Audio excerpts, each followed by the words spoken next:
how's everybody doing tonight? Welcome to this impromptu live stream. I've got a lot of broken stuff, and this is the only time I have to fix it. So what I got here is a dead Umagod 2004 motor, and I've also got two more to match this. So needless to say, these guys are getting replaced today. They took one hell of a hit last week, along with, I also had 3 quads die last week. 2 self-inflicted and 1 was just dumb luck. My 2fiddy hit a immovable object, so something got removed from it, which would be these motors. The other one was my micro long range, this guy, the Dave C design, made of plastic. Broke that one, and a brand new Emax Babyhawk 2 HD. Got 1 flight out of it, and the 5-volt regulator went and decided to go do something else besides work. So those are the 3 things I have on the docket to fix. One of them I have already fixed. That was the Nano long range right here. This guy. It now has a genuine homespun, home cut carbon fiber frame out of 1.5 mil carbon. Took it outside of the Shea Poco and got myself a nice solid base plate, and actually it flies a lot better on this carbon fiber frame than the plastic one. Who would have thunk that it would be better? Definitely vibrates a whole hell of a lot less than this guy did. This is good, but the way I was able to fly around this little guy, and if you don't know what this is, it's a 3-inch, and it flies on one 18650 cell. Rob Logan, welcome, my friend. How you doing? What up, a-holes? There, I hit it for you. It flies so much better. I was actually able to really kind of rip it around acro style. Like with this frame, if you were to do flips and rolls, this thing would vibrate so bad till a point it would recover itself, but you'd spend a lot of throttle and energy trying to recover from a flip and a roll. This thing flies great. I mean, no vibrations, nothing weird happens with this thing. And ripping it around like an idiot, not flying it how it's supposed to be flown, I still got 13 minutes of flight time out of it. Obviously, as you reduce or get lower in the cell voltage, performance suffers. Obviously, it's gonna happen. Dauntless, I asked him how he's doing. He says he's not doing great. 3 English essays due tomorrow. I only know one kind of English. My teacher's a psycho, making 3 due tomorrow. Something 2-inch frame to take my mind off the stress. Yeah, man.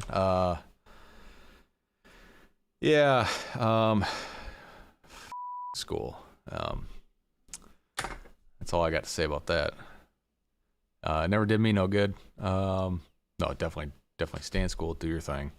I spent a couple days up at University of South Alabama this week trying to help out some engineering students who they were in a class. It was like it's like an aerodynamics class. Like most of the class decided to build like foamy fixed wing aircraft for their final.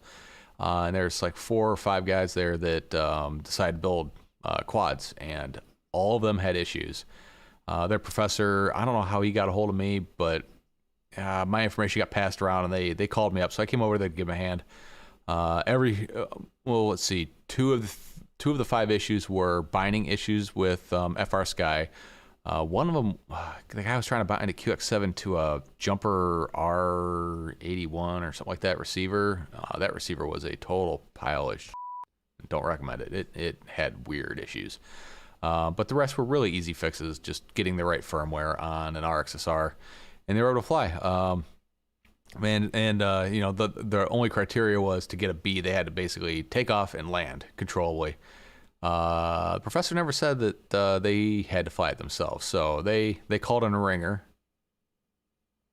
to go fly, and just kind of, I don't know. It was fun. I enjoyed it. I talked to the professor, and he said basically the curriculum next year. He asked if he could put my information on the syllabus for help. And I said, absolutely. I'll be around here for a couple more years. Might as well. But yeah, got these guys going. They all got hundreds on their project. I assume 100 is good. I assume it's out of 100. So, anyways, it's kind of fun. Nice giving back. I'm on vacation this week and next week from work, so probably not going to shave or do anything with this. It's going to stay as ugly as it is, and probably unshaven because I have to shave every day of my life, and when I don't have to, I am not touching a f***ing razor. Oh man. You all have our Sky Expert coming through because you should have. Yeah. Let me get some music going here. If this is too loud, let me know. I was listening back to the live stream from Sunday, and it sounded a little quiet, so bumped it up a little bit. Actually, everything sounded kind of quiet. If it's quiet and you've got to turn my video up to hear it like you would hear any other video, let me know. Speedy Turtle, how you doing tonight, man? Just getting ready to fix some stuff.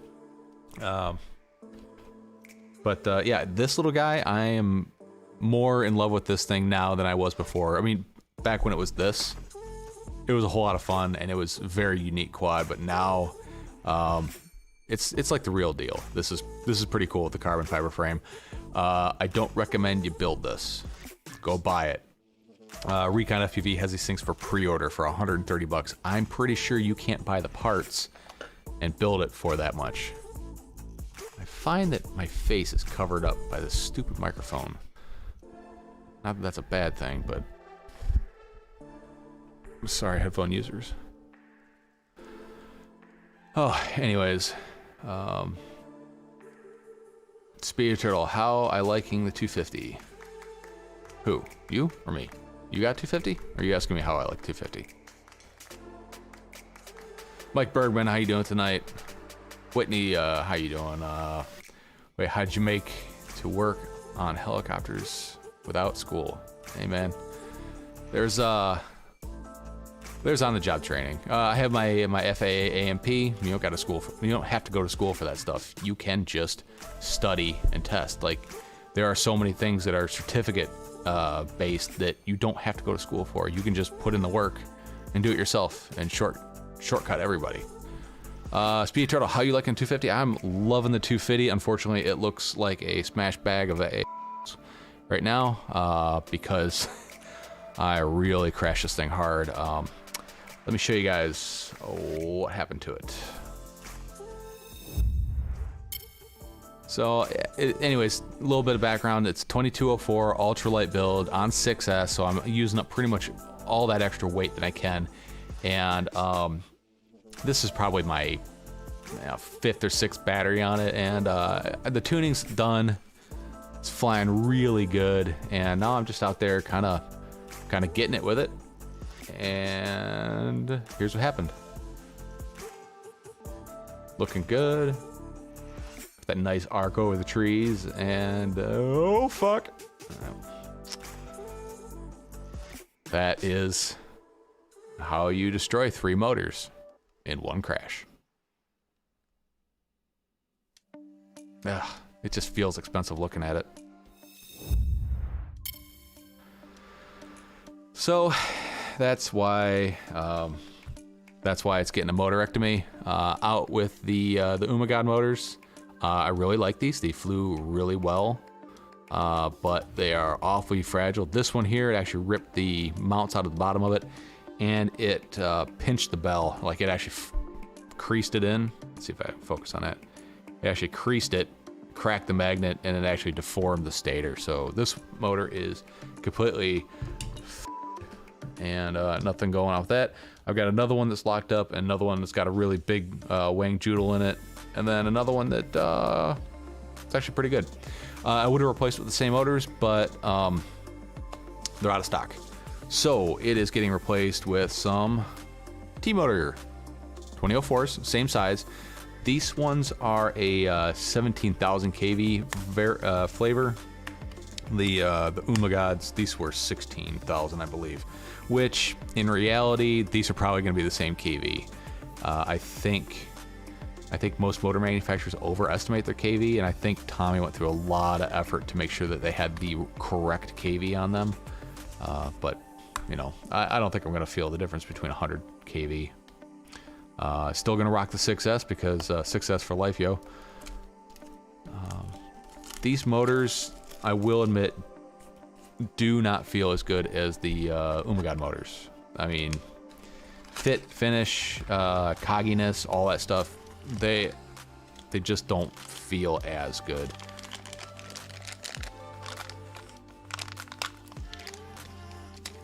Not saying they feel bad, it's just not as good.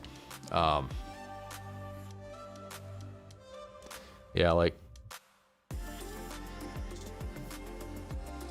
yeah, I could definitely feel the motors cogging on this one. Whereas the one good one that's still on there, you can still feel the cogginess, but it's much smoother between the poles, if yeah, that makes any sense. These motors are a little heavier. They have a 4-foot mount. Come on, focus.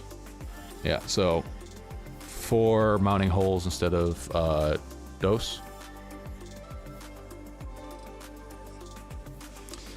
Which it doesn't really matter. The frame only accepts 2 mounting points anyways, so we're just gonna getting pretty good at that bleep button. Yeah, I'm working on it. I'm not gonna work that hard on it. Hey, this is a late night rando stream. If I'm swearing in here and it offends your sensitive, your delicate sensibilities, you can get right the f out. Please don't. If you know what I do for a living, swearing comes with the territory. The fact that I can tame it down as much as I can for a live stream or for a video is frankly amazing. And how my daughter isn't kicked out of school already for swearing, I'll never know. Yeah. Hey Eric Allen, how you doing tonight, man? So other than killing the motors on this Speedy, I really do like the 2fiddy. It's a good frame, good flying quad, and it flies better than the other sub 250 5-inch quads I've tried. I think the combination with the lightness, well, obviously sub 250, 6S power, and then the bi-blades I was running on it, make it like it really reduces that floatiness that I got out of other 5-inch sub 250 builds I've tried. Actually, the only other one I've tried was the Dave C Gate Hunter, and that was on some like 1407 motors, and it was like you hit the throttle and it was just like just take forever before it hit the ground or before it come down, and it was not enjoyable. I think I flew it maybe 2 packs, and then I packed it up and got rid of it. It just was not for me. Yeah, Rob Logan. Hey man. Yeah, people, you know.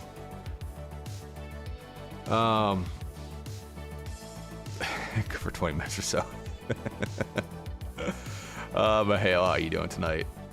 So anyways, that one died, broke the frame on the Nano long range, and then the Emax Babyhawk 2, flew 1 pack, hated it, brought it back, changed receiver out, flew it again, came in, grabbed another pack, and the 5-volt regulator, it was dead. I tried scabbing a 5-volt regulator onto this board.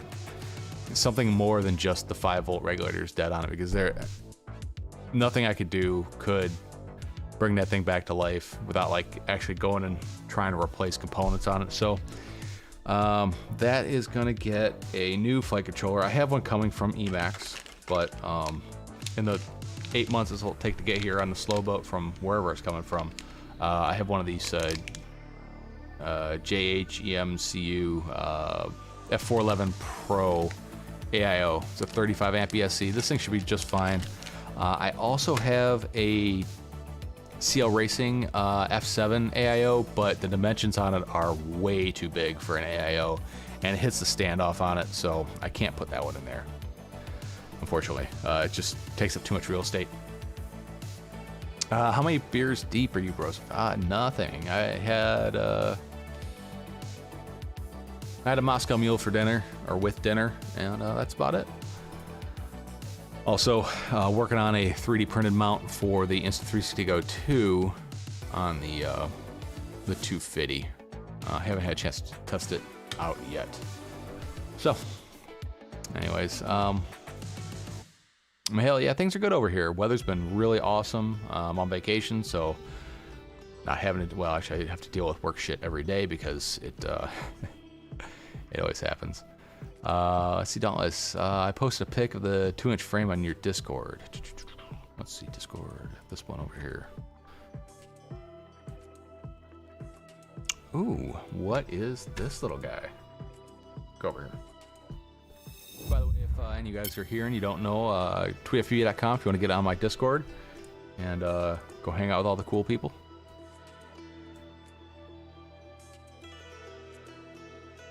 That looks like a tidy little build there.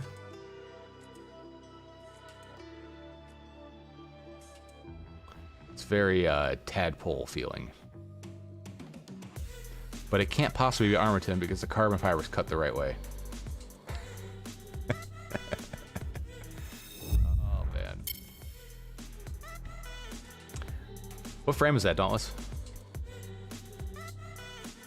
Neat looking frame. GEP-RC Leopard.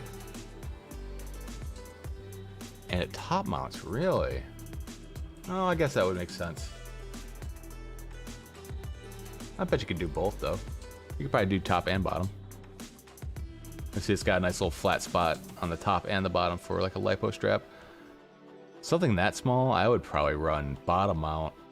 That way you can get your VTX antenna nice and high above the frame up here. Oh, and look at this. Look at this, everybody. This is a sign of a man of discerning taste and quality in tools. This is a Wera driver. For those who know, you buy a Wera. So anything else is just absolute.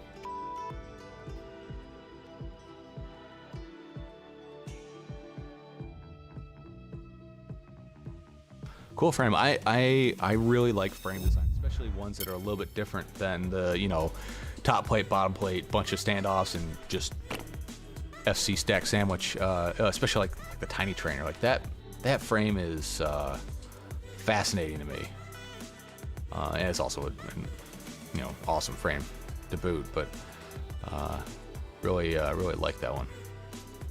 Let's get a little more brightness here.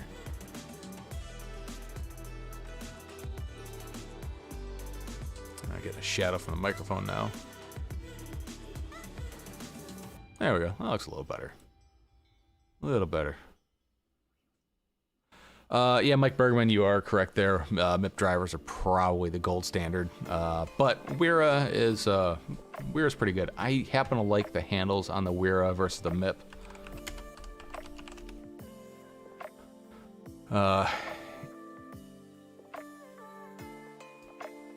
This style handle is not something I enjoy using, whereas the Wera,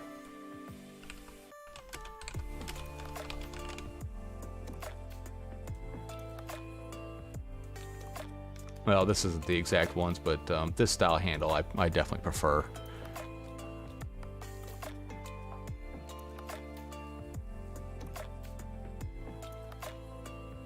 I wish I could find a 1.5mm Wera in this style handle, but unfortunately, in 1.5, all they have is the Jewelers, this style handle, in a 1.5 and under, unfortunately. But if I could, I would definitely jump on that.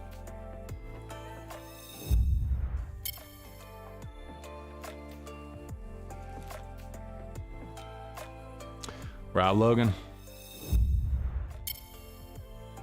Pro status. Yep, you're there, buddy. Yep, you're there. Good tools are worth every penny you pay for them. Yeah, I wish you could find the drive end of the MIP with the handle of the Wera.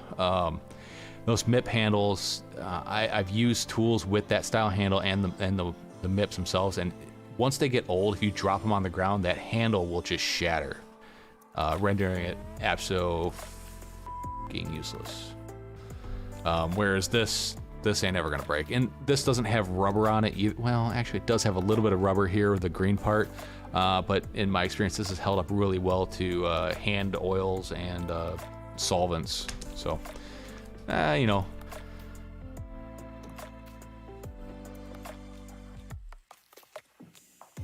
Yeah, the spinning top handles, and this is called like a jeweler style handle. It's nice, but I would like to have the extra grip of the 1.5 mil with that big fat handle on it.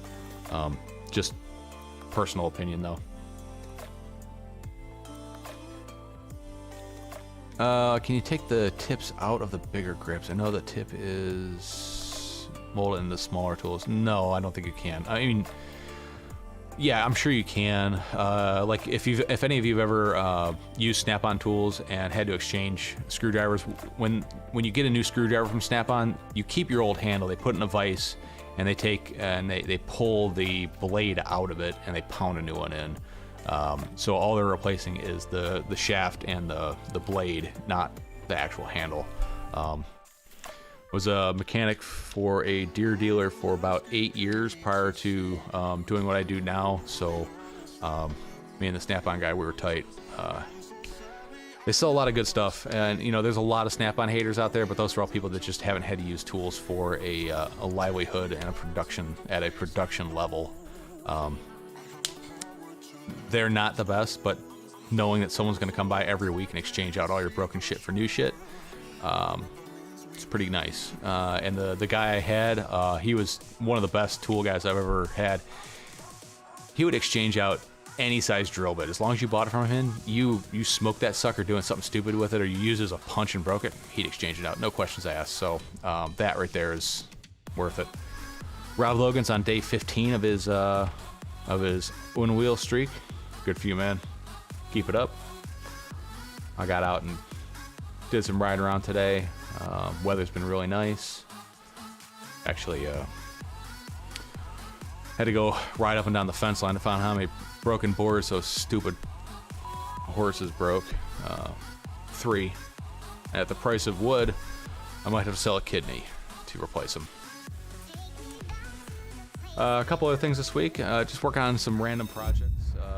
A lady I work with, she has one of these old Tiffany lamps and the top busted out of it, so I hand filed it out and put a replacement top in there for it.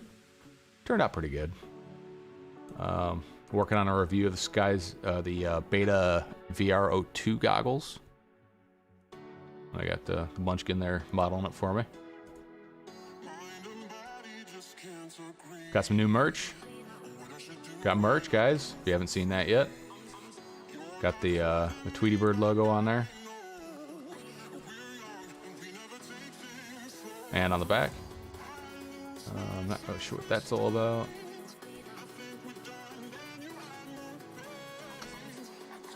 Trying to sell a motorcycle. That's always fun to do. Oh, and here is the weight difference between the Umagod motor. So 15.6 grams and 16. Same length wires. So not a lot different. Yeah, the Tiffany style lampshades are really cool.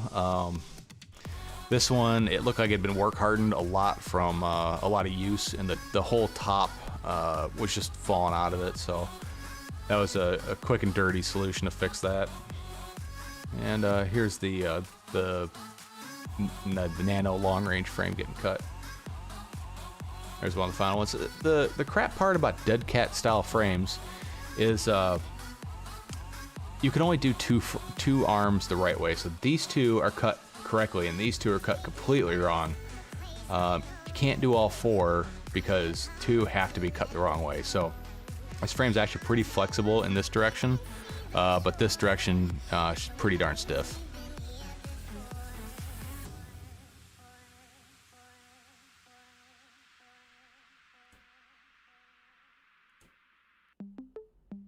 This little shot of the shit show tech bench. Buddy of mine, he's into some live streaming, and he's like, yeah, you know, he really likes the setup. He says this is like tech streamer or like game streamer setup with tech streamer right next to it. So I'm really happy with my setup here. I put wheels on the uplift desk, and I thought, yeah, that's a stupid addition. But for as many times I've moved this desk since I put those wheels on, it's been worth every penny I put into it. And weight difference on the frames here. So the carbon fiber frame 19.5, and the old plastic one 13. So quite a bit lighter. Quite a bit lighter. Some more carbon fiber cuts. But anyways, that's kind of what's been going on in the last couple days here. Did 6.5 miles today. Took a nice long ride where I found a couple new wood trails. Oh, cool, man. I've been, I don't know, man. Shit, where'd that go?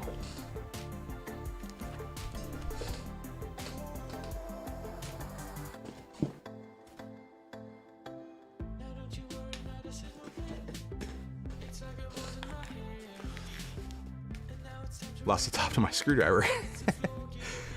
That's what I get for playing with it, right?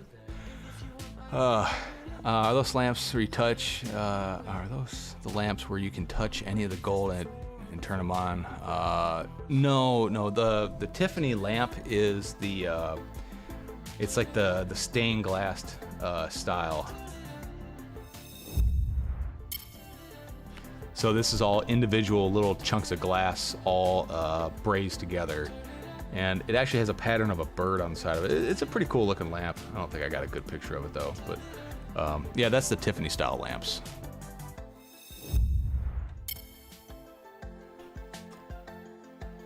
Marcellus, how you doing, man? Welcome. All right, so we came here to fix some shit. Let's go over there and let's get working.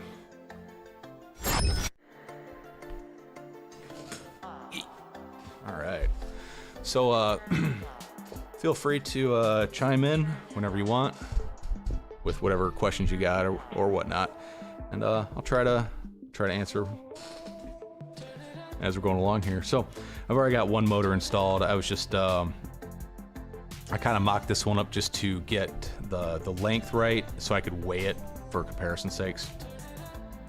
I'm really hoping I didn't kill the flight controller on this thing, because this is a $90 flight controller that has a built-in flaw from the factory.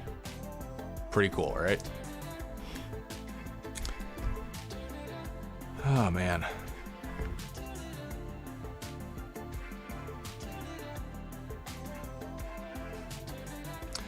Rob Logan, you said your godmother does stained glass, as in she collects it, or does she actually produce stained glass?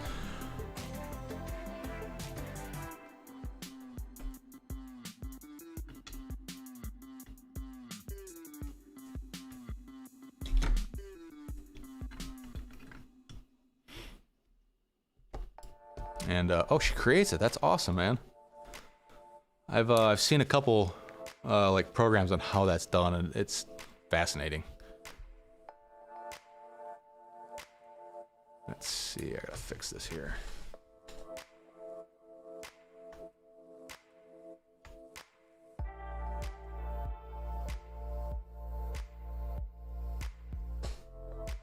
That looks better. Still working up the setup with this camera here. New camera. Got an actual DSLR for the face cam instead of one of the webcams. The webcam was good, except for every time you restart your computer, all the settings got wiped out of it. So whatever color and white balance and all that stuff you did, it was gone. So A5100, A5100, A6400, and then some cheap ass Logitech something or other. Nothing, not important.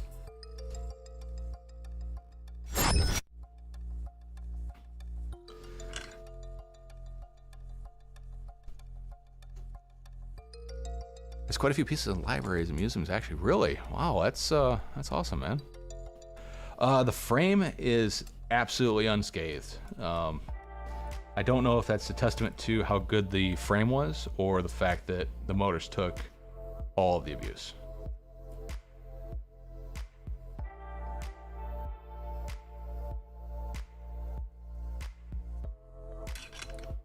But the frame is pretty solid. I'll have to give it that.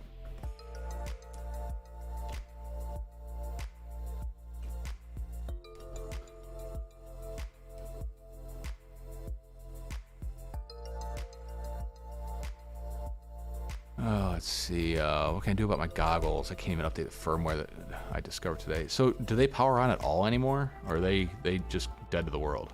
I thought you said you could put them on that external pack and power them up. Have you seen the ExpressLRS 2.4 gigahertz receiver antennas? Oh, well, funny you say that. Well, yes, I have. Well, yes, I have. Looks something like that. And I don't know about you, but that right there has me excited about the entire ExpressLRS thing. Ghost, Tracer, yeah, they were exciting just because it was 2.4 gigahertz, and I kind of hate 900 for racing. But this right here, this is the kind of innovative shit that I've been waiting for in this hobby for a while. Like, this hobby was like super innovative for a while, and then it got really stagnant for a long time. This kind of stuff, this open source, 2.4 gigahertz, just doing things the way they want to do it because it's better stuff. This is what I've been waiting for.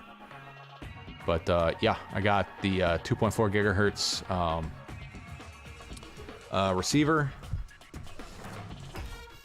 Big shout out to House FPV, sent me a 2.4 gigahertz transmitter module as well. Unfortunately, it's the big guy. I've got parts coming to make my own micro 2.4 gigahertz transmitter, so really looking forward to that project. Look, guys, mark my words here, ExpressLRS is going to dominate the market with the backing of Happy Model. Take that for what it's worth, but it's a manufacturer that's backing them and producing the products so you don't have to. If they keep the development the way they got, have a manufacturer who's not going to rape you for these things.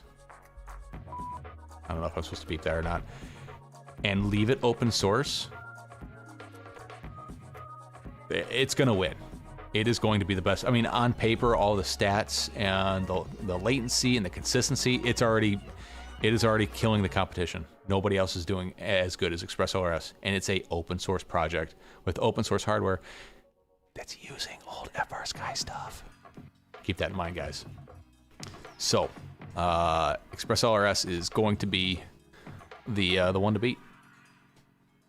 I would flash ExpressLRS to my Ghost module and just do that, except for that is a one-way trip, and I'm not willing to do that.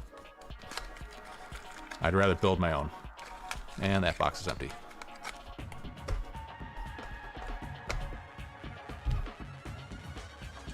Because I took the motor out, that's why. Idiot. Oh, let's see. I think that's what the ground guy use, like RC Nitro car receivers. I have no idea. I don't know anything about that world. So like I scored my R9M on eBay when they were $20. Oh, big news. I was talking about this on my Discord this morning. Happy Model is producing or developing, they haven't started producing it yet, but they have a couple samples out of a Whoop AIO, like the 1S, 2S Whoop boards with integrated 900 megahertz ExpressLRS. Not a separate board, baked into the board, just like their receivers they have now in the board.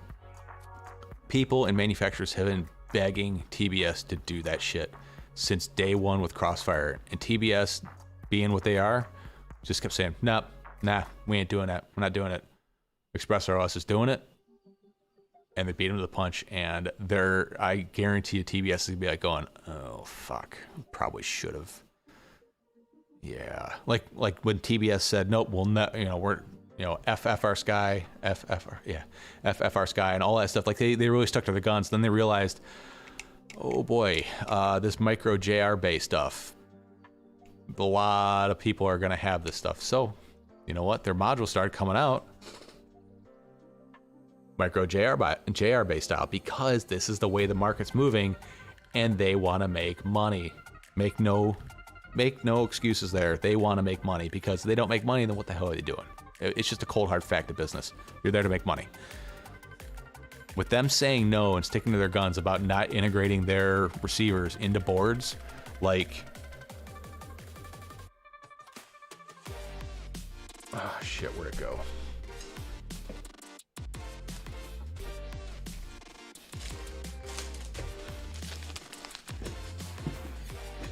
Sorry, I got a rolly chair that doesn't rolly very well.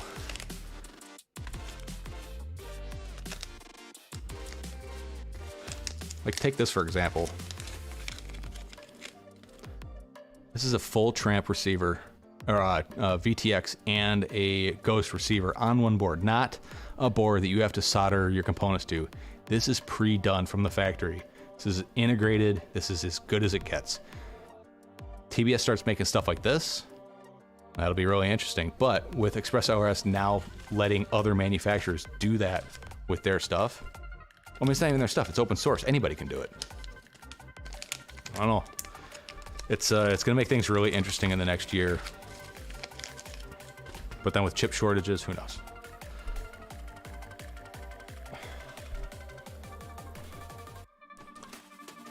Yeah, I saw the VTX on Alibaba. Yep. Yeah, and ExpressLRS, the receivers, the EP2 has Wi-Fi built into it, so it's Wi-Fi over-the-air firmware updates and binding and all that stuff, which is freaking awesome. Yeah, ExpressLRS is going to force others to step up the game. And the reason why ExpressLRS is so good is they're doing the things that people have been begging TBS to do for years. Stop sending all 16 channels on every packet. Send the ones that are necessary. Send your 4-stick controls and your arming, and then the rest send, you know, every 20th packet or whatever. TBS, nah. Well, ExpressLRS is doing it, and they're doing a good job at it. So, I don't know. And with that said, I don't know the full extent of all of this stuff. All I know is that there's some competition in there, and I'm finally excited about something in this hobby. DJI was the last thing I got excited about.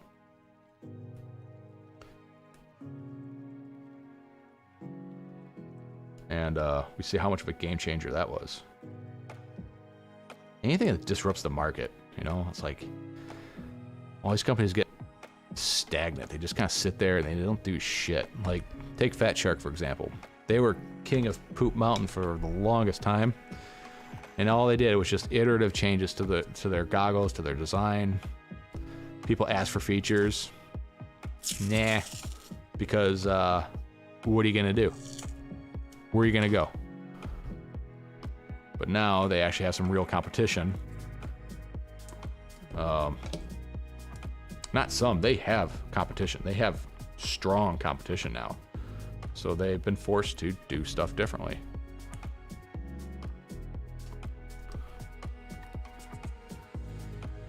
Sub 250 quad proceeds to put 3 grams worth of tape on the arms.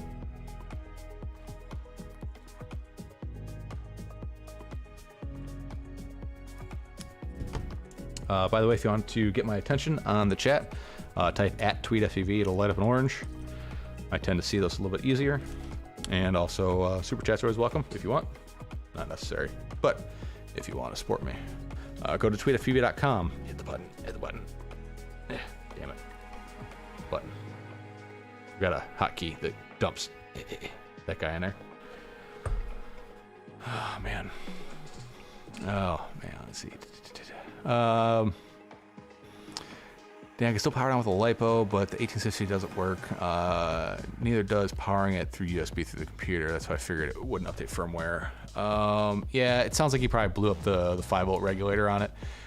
Fortunately, you can still use it, but I would contact, I think you said Newbie Drones, where you got it from. Contact them, get it replaced, get new ones. Don't wait around. Hopefully they can help you out. Dauntless says, FEV also forgot to mention that the KIP RC 2-inch frame I got is 3mm carbon. Awesome, man. That's it's gonna be a hefty boy there. It's gonna be thick. Hopefully I don't break it as easily. So there's people that don't like to tinker with stuff that will stick with Crossfire. So that's the thing about it, is it being open source. All right, yeah. Very good point. I forgot to bring that up, but that is one of the things that is going to keep people to stick with things like TBS and Ghost is that user experience, that interface. If since it all is all open source, means anybody can make anything for any aspect of it. Somebody's going to make a GUI for it. There already is a GUI for it. When they start being sold pre-flashed with bootloaders and firmware, and all you got to do is flash it through the computer like you would with any other receiver, or update your module, which then will update over the air like Crossfire, TBS, FR Sky does, then, I don't know, price, I guess, is the other thing. A receiver's what? $14, I think, right now for one of the PP1s. I think the EP2s are still in pre-order. Let's see.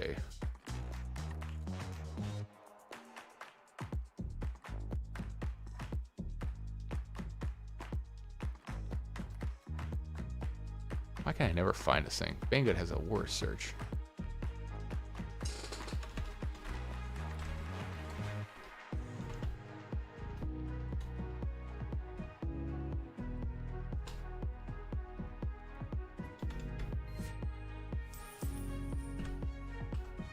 Rob Logan, thank you so much, my friend. $5 super chat.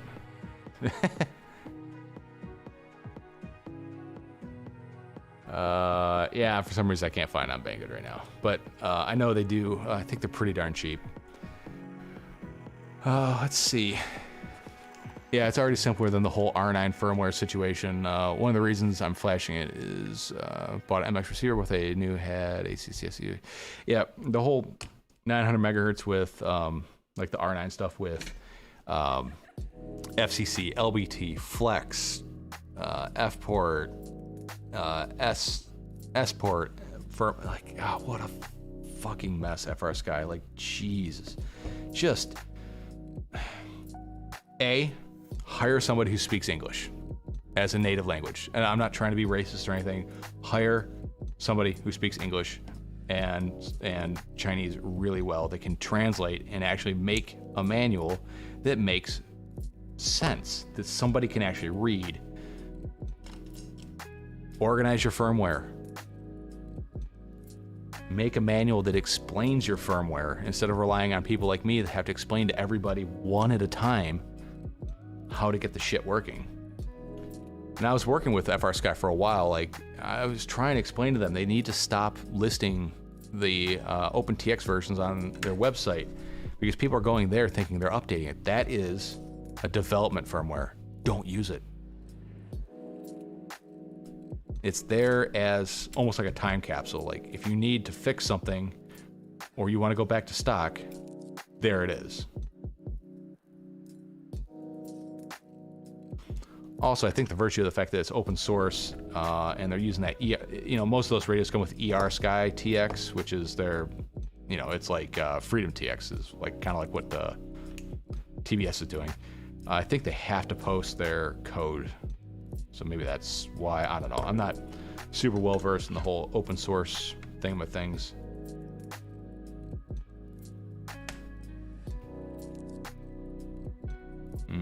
Rosin.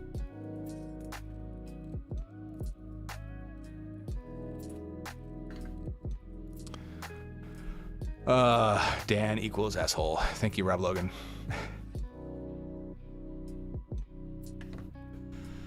Oh, thank you. Little inside joke there, guys.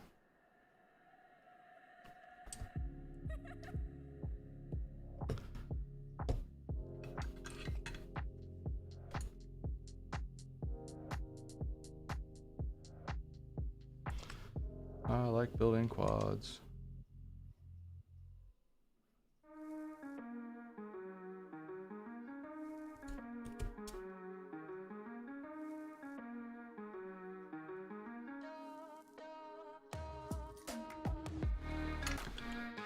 That's one down. Well, two actually. Who's counting?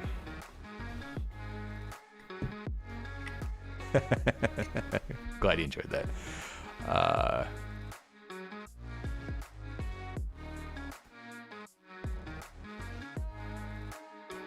My cat's making herself comfortable in my transmitter case. Awesome. I like cats, not as much as dogs. Cats belong outside as far as I'm concerned. But I appreciate cats. I don't understand the people who just outright absolutely hate cats and like want to eradicate them. I don't get it. Is there a reason?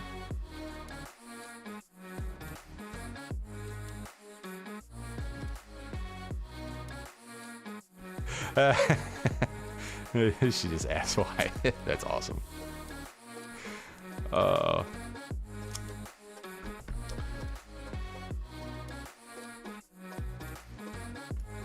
This one here is locked up solid. I don't know how the audio is. I keep like this microphone's very directional. I don't know if keep speaking away from it if it I don't know, whatever words. You guys get what you pay for.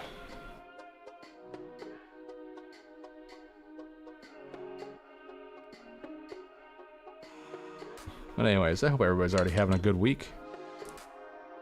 What little bit of it there has been. Be feeling a lot better if I can get out and fly this guy tomorrow. Let's see why I wouldn't be able to. I tell you what, man, these motors are pretty though. Oh, they're pretty.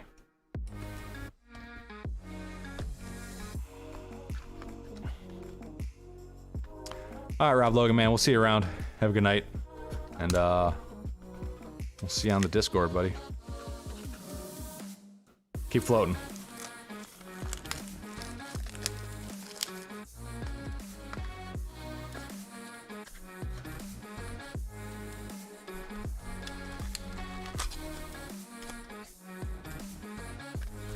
My new Cat 9 protocol. Oh, that's awesome.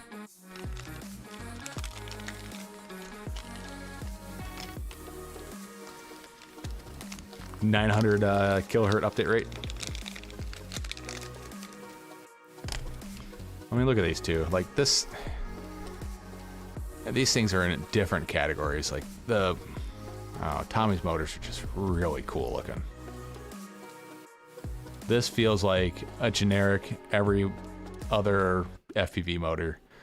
This is something special, completely on a different level as far as design goes. I know this has a bigger bearing in it. Although C-clip mounting, I didn't realize that. And this was designed specifically for this frame. I love how the motors, the wires are, they're adhered together in like the strip. I love that. This is just like any other motor. I don't think these are going to be any more durable than these. I mean, I've crashed these a lot in the time that I was flying this, and they held up to a lot. I don't think anything was going to survive hitting that trailer hitch. That was one hell of a hit.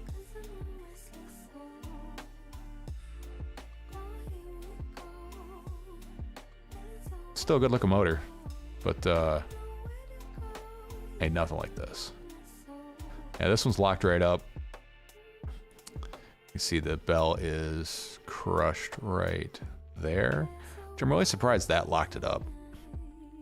But it's pushing right against the stator. I think the stator's actually probably bent as well. Oh well. So is life.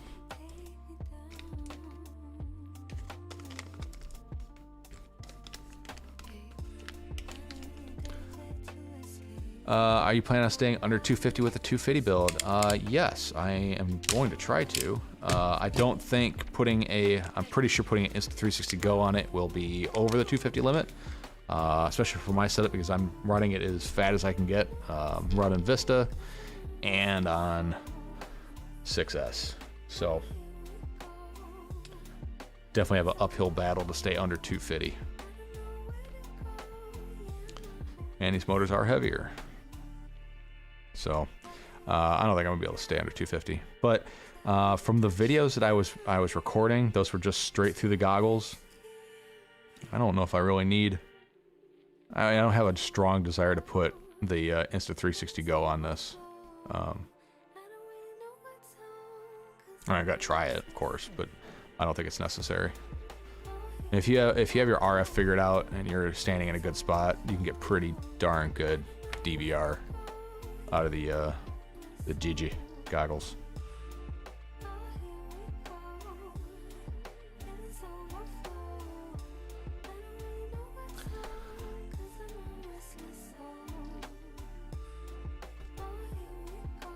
Yeah, like this is a premium motor, but it costs the same price as these. Like the price isn't any different. This is definitely a nicer motor.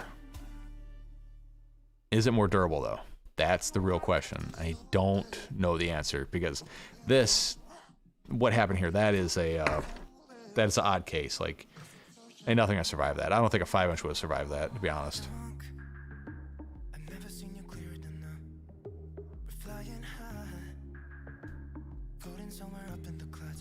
Brandon Bentley, I'm back from my 3-inch tadpole session. 4 packs at the park. Didn't lose anything today. That's awesome, man. But I broke my camera cable with sloppy tugging on the battery straps. That is a bummer.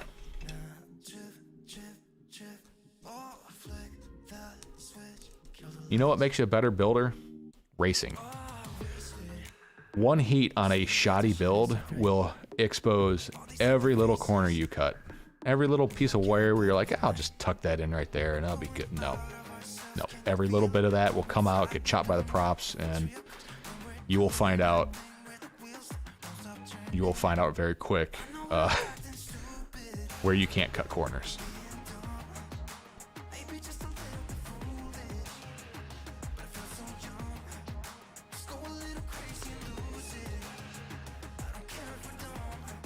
Like the value of a great, not a good, but a great lipo strap is compounded tenfold once you start racing. Because like I don't know, back when all I did was acrofly, if you clip something and you're gonna crash, what do? You disarm, you just tumble to a stop. Racing, you throttle out, punch that bitch, straighten out and keep going. You don't disarm. You just get it. And then you whack a gate going full clip. That's a lot of things trying to go different directions than where they want to go. And a good lipo strap is the difference between not finishing a heat and catching on fire, or keeping on going. And good props, good durable props. Most durable prop on the market that I've ever used. The T-Motor 5150s. If you want a set of props that you will never replace until they actually break, that's your guy. If you're the person who's still mowing down fields and chopping tree branches down, T-Motor 5150. Say it with me, folks. T-Motor 5150. That is the motor you need. That's the motor the prop you need, and that's the prop you want. If you want to get a set, go ahead, click that link. Here I go showing again. No, really good prop.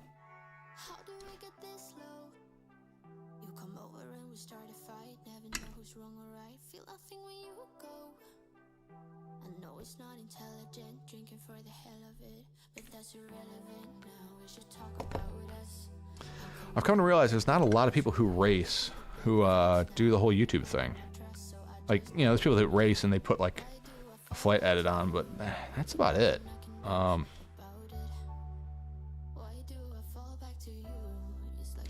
Trying to plead my case to Race Day Quads why I should be an affiliated vendor. There's not a lot of racers on YouTube. Plus, I'd really like to stop pushing Banggood. I always will, because they have their place in the world. But,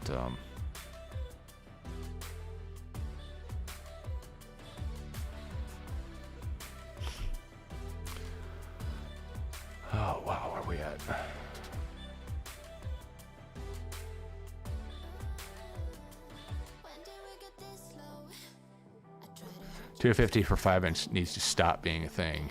Howdy kids, it's Darts. How you doing? No, it doesn't need to stop being a thing. It just needs to be done well.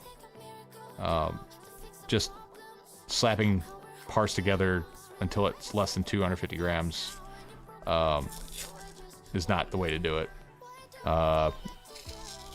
This is a very well-built sub 250 gram frame. It flies really good for a 5" under 250.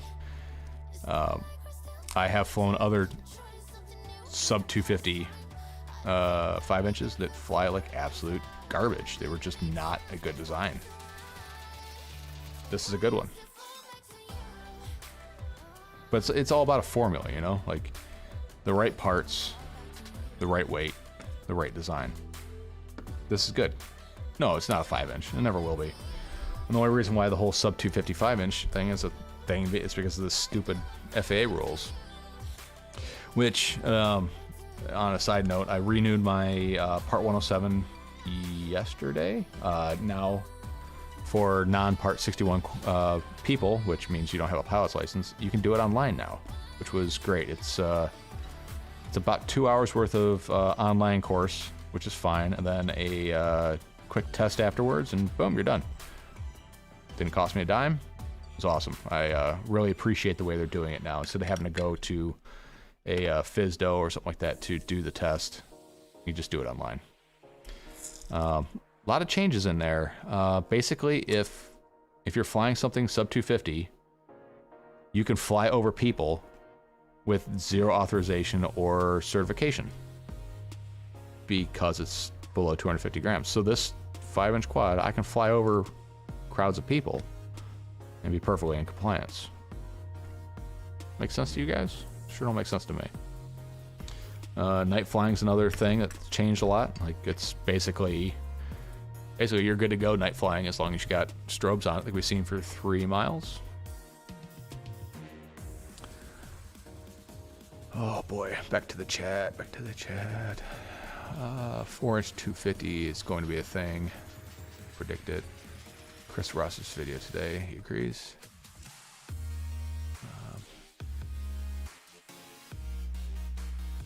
Yeah, the Toka motors are always kind of cool looking. I really like those. But this is like nothing else.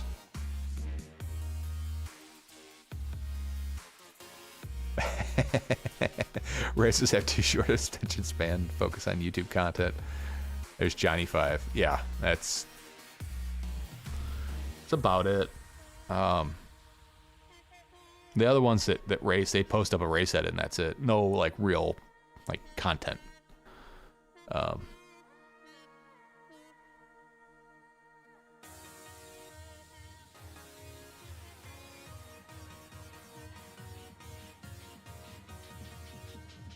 Dauntless. Well, people understand that a sub 250 5" makes no sense. They should fly good heavy micros. If they want something that throws like a 5", no reason to do a 5" for sub 250. Yeah, I think it's more or less just to skirt the rules. That's really the only reason. It starts first time Part 107 still needs to be taken at a test center, right? I believe so, yes. You still need to take it at a FSDO. That tadpole has a ton of toss to it. Feels pretty dang good. 4S2 flies great. I'm telling you, man. Try fly. I wish you could fly this thing. I thought it was going to be a joke. It is smoother. It is a lot smoother flying than I thought it would be. I thought it would just be all power, weird vibrations, floaty. It's not. I think the bi-blades help out a lot, though. This size motor seems to be a good match. Like I said, I've done before, back when motors like this weren't really a thing. I was using like a 1408 or something like that, and it was just stupid. Had a shitload of power and floated to the ground. Took forever to get down.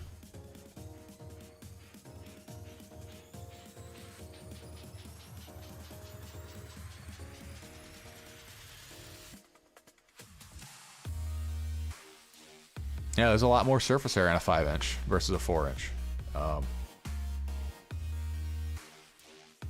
I mean, would say if you had the available scratch to do it, just do it. Give it a shot. As long as the durability is there, which so far I think it is. Hitting that gooseneck on a 5-inch, I would have broken a ton of shit on that. It didn't really matter. The other crashes I've had with this were fairly benign, but nothing crazy.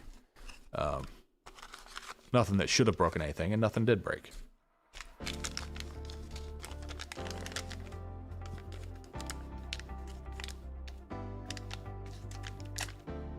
It's about prop or disc loading area on a 5-inch versus, well, anything smaller.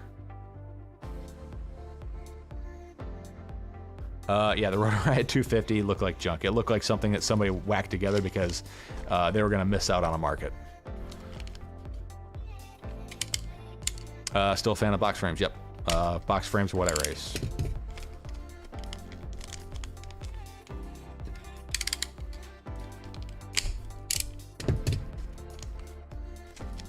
Thoughts on the Source V? It's a okay frame. There's nothing special about it. It's cheap. I do like box frames though. That's a box frame, right? Source V? Pretty sure it is. Yeah, 3000 kV on 4S. I guess. But I mean, also remember, I'm flying this on 6S. This guy's running 6S.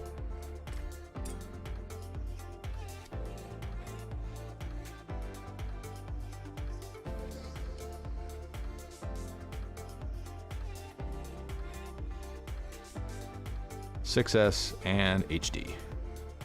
Yeah, Rotoride's really pushing the shark bite turd frost, whatever it is. Shite frost? Shark bite? No, shark bite's the fucking plumbing fittings. Bite frost? No. It's a bite shit.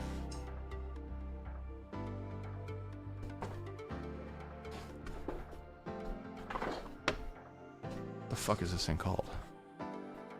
I can't ever remember the name of this thing. Somebody put it in the comments. I can't remember.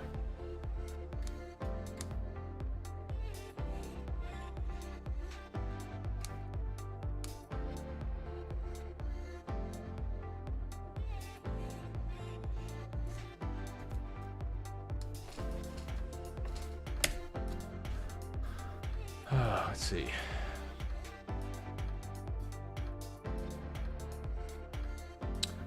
Spec racing's, I like the thought of spec racing, but I think once it comes down to it, it just ends up being like, I don't know. We tried doing spec racing with the Babyhawks back in the day.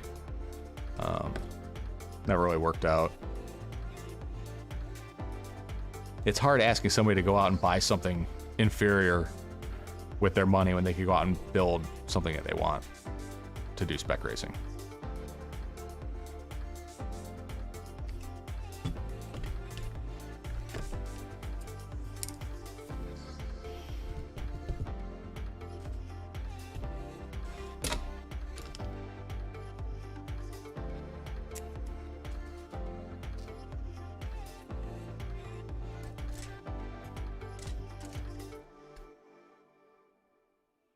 Oh, I lost the standoff. Where the hell did it go?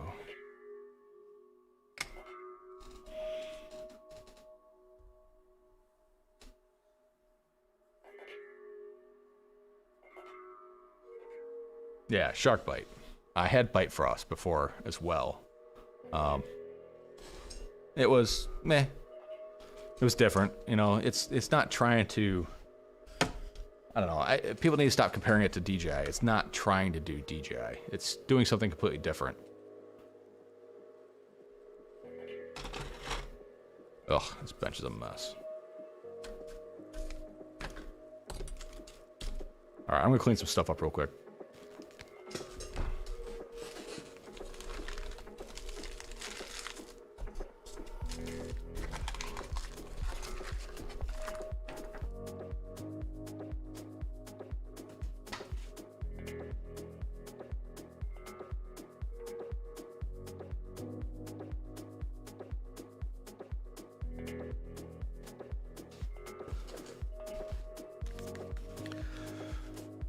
Sorry, the bench was getting such a mess.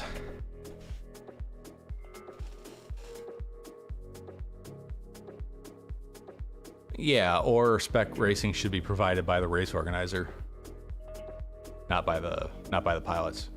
That would be spec racing.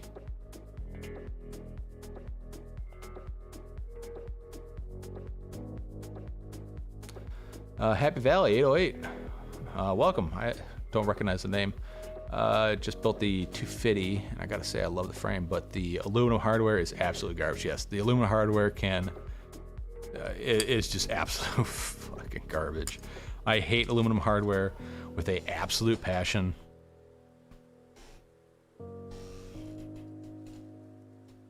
I don't know what the hell I did with the standoff I took out of here. Come on, guys, what's that? Point it out to me. Oh, never mind. It's right here. Idiot. God. No, wait, that's not it. Nope.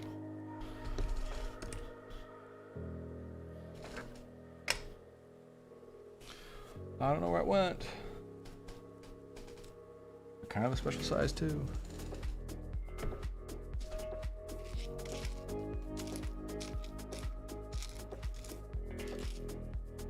Really hoping I had extra. I don't.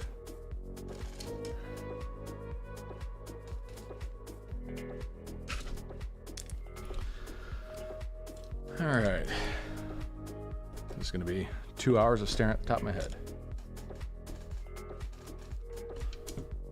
Well, idiot looks for missing hardware.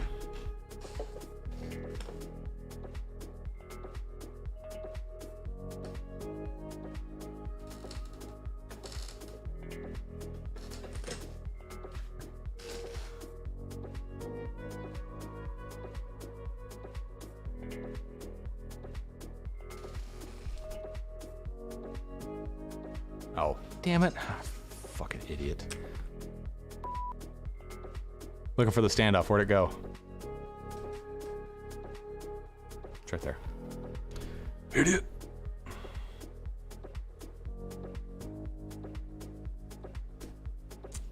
I don't know why I was looking so hard for it. I don't even need it yet.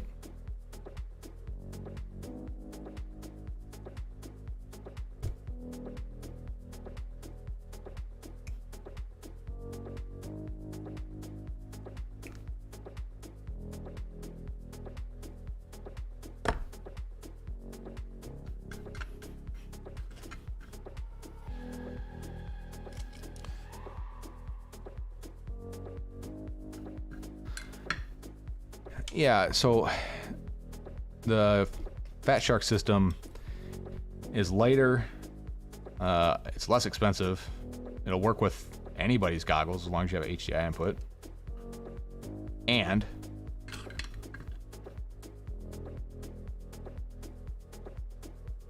you can actually race with analog pilots with that system and not piss everybody off. That is where DJI is really missing the mark. Is they need to make a race mode, enable it in the goggles, say yes, I understand race mode. It only transmits from the goggles when you switch bands. When it switch bands, the quad that it's bound to will follow. Okay, that's how you do the channel management. After that, it doesn't transmit ever again. It just shuts up. Doesn't do telemetry because nobody cares when you're racing. If I can race with DJI with my buddies and not piss them off because they're on analog, DJI will really, really crack into the market more so than they already have. It needs to play with analog pilots. It needs to play nice with them, especially at races. It seems like it'd be something very easy to do if DJI wanted to do it. Maybe they don't even know. Maybe they're so big they don't know that analog exists. You know? Maybe they just don't care. I don't know. But if digital would play well with analog at a race and timing systems, I mean, it works with the timing system. That's not an issue. But where you could like mix digital and analog together and not have major band confrontation or conflictions, I think you'd get more people into DJI and you'd get more people into racing.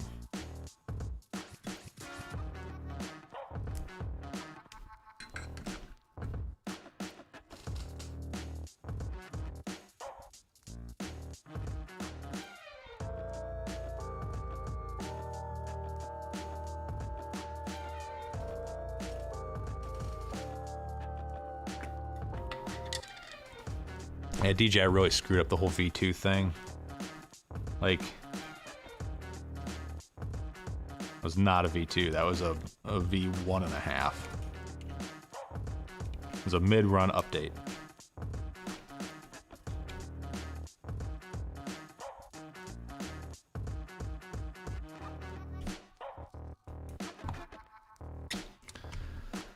All right, it's all back together there. Motors are all spinning free, that's a good sign. See, I'll get some stripped out aluminum hardware here. Ah, nice and stripped out. That's how you know it's good. Yeah, aluminum hardware is absolute garbage, and this aluminum hardware is the garbagiest of aluminum hardware I have ever used. It is just absolute fucking garbage. Sorry guys, this is gonna be the swear stream. If you're offended, let me know. I'll try to curtail it. Otherwise, it's just it is what it is. It's not gonna change.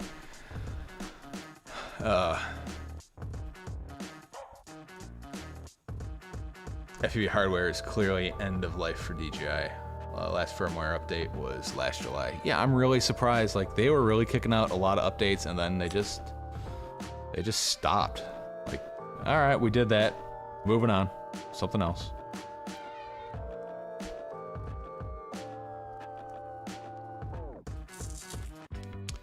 I do very much enjoy flying DJI digital.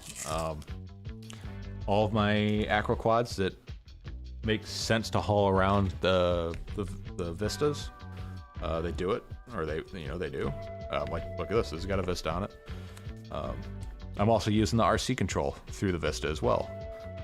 I have the big honking DJI radio. Pretty good radio. I very much like that radio. Is it the best? I mean, no, it's not. If I could use my Tango 2 or my X9 Lite with this without having to solder in a receiver, I would. But that's just not how it works. Okay. Let's go ahead and power this shit show up and see if we get any sparks.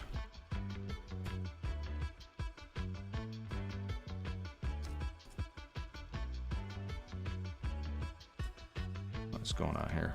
Why is that so tight now?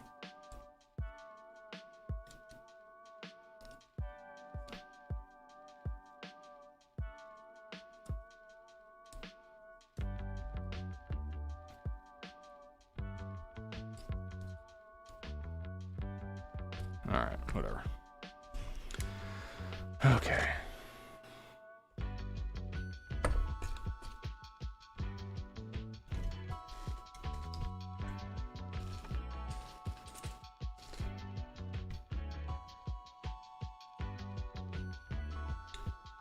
See, Able Archer says, clearly the DJI team working on the FPV system was put on the FPV drone shit show project. Yeah, I got the chance to fly the DJI FPV drone. I do have to admit, I very much enjoyed it. It was fun to fly. Everybody is talking about what's the point of it. It's not an acro quad. It does it. It's not an acro quad. It's not a cinematic quad. There's props in view. Doesn't have the greatest footage. It's a pilot's quad. It is there for your enjoyment. It was very fun to fly, very non-threatening to fly. Like, doing long range on the DJI quad was pretty cool because you can just, without a care in the world, you just blast out to your destination. You lose video? It's gonna come home. You lose RC link? It's gonna come home. An aircraft is coming? It tells you that there's an aircraft. It has ADBS in. That's pretty damn cool. You don't know where you're at when you turn around? There's a little H on your goggles that says where you're at. That is some really cool shit. It was very cool to fly. I wouldn't buy one, especially in the situation I'm in, but if the controller that came with it worked with this, I would probably sell my V1 goggles and get it, just because between buying the controller and the goggles, you're almost getting a quad for free. And the quad's a lot of fun to fly. It definitely does have its place. It does what I wish my Mavic would have done when I bought it a couple years ago. It was just a lot of fun. That's all I gotta say. It was fun. I really like it. Don't crash it though. Oh, good God, don't crash it, because that thing is not gonna survive at all. Yeah, this does call for titanium. The way this flight controller mounts, I have to take this standoff out to get to the USB port. I really should have oriented the board differently, and I should have changed it when I was in here, but idiot. I changed this to titanium hardware because I've been taking these on and off so much. I'll probably end up swapping the rest of these out for titanium screws. A little heavier, but definitely more stronger.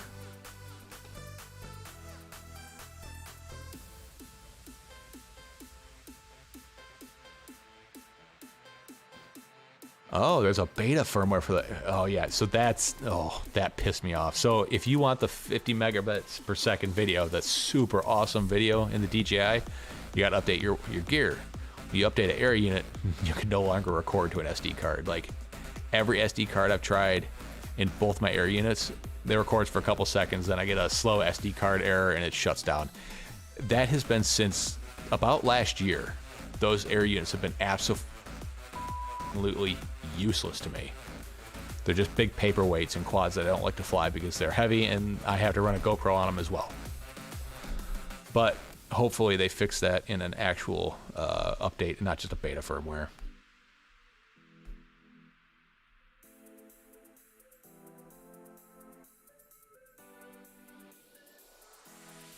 Yeah, I wonder how many people DJI has lost to FPV. But how many people do they bring in with that FPV drone? All right, let's plug this guy in. No smoke, no smoke, no smoke.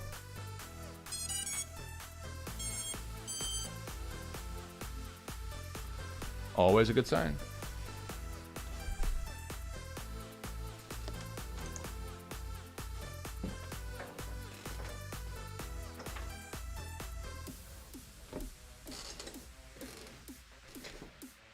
Sorry guys, when I live stream I usually stand. But when I build I like to sit because I'm kind of fat and lazy.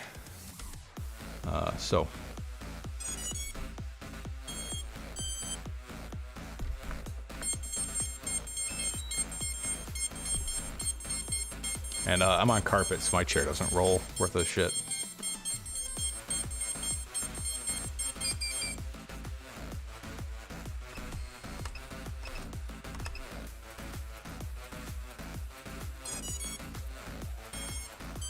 Too much current.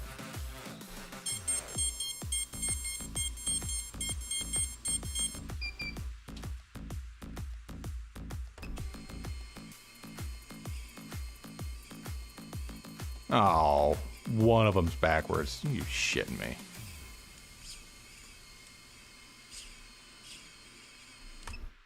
Out of all of that, I gotta reverse one motor. Yes, I know I could swap the wires. This is the other thing. Listen to this. This radio's got a fan in. I don't know if you guys can hear that. But it's a rattly, shitty-ass fan. Can you guys hear that? Let me mute this. And this thing's heavy. Like, it is a very heavy radio. But it feels good, and it works well. I like it. I know. Kind of an odd one there. It's convenient, too.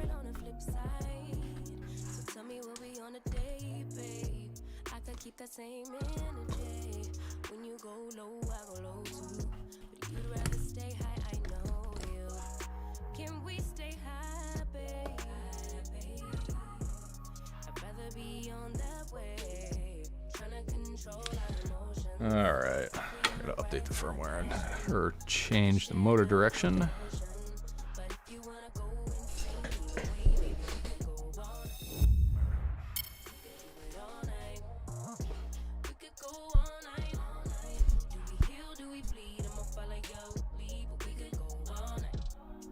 Alright, there we go.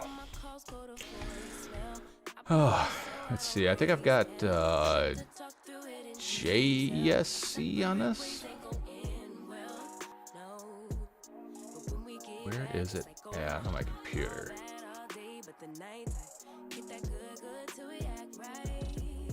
So tell me what we on a day, babe. I could keep that same energy.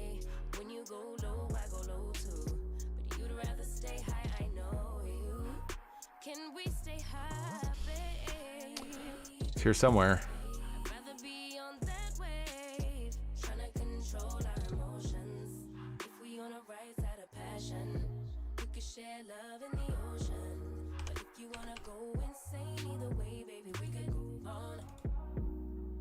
There we go.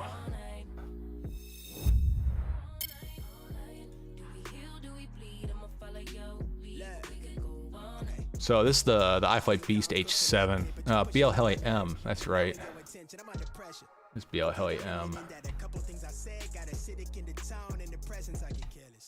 don't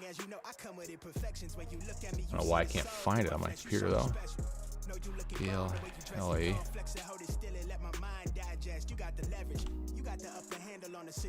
BL Heli Configurator. BL Heli Configurator. 421. Oh, that should be it. Treat you like a queen, run the castle, you a treasure. Feel like you set it fire to my desire for the pleasure. You a gem, got me blem, let's make amends. No, you can, I'm out here. There we go.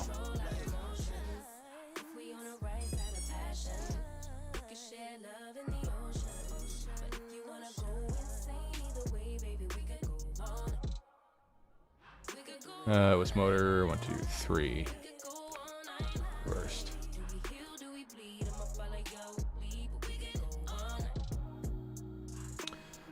And I'm pretty sure I have the most current firmware. Yeah, 16.9.7. 16.9.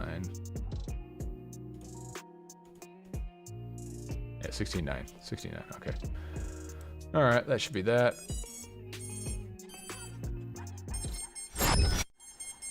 Oh, shut up.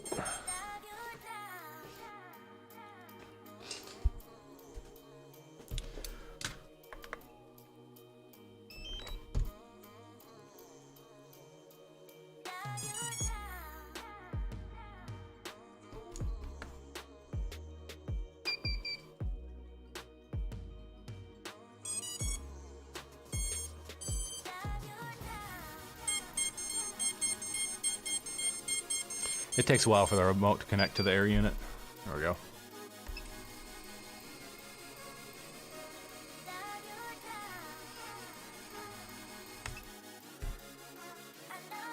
What's that?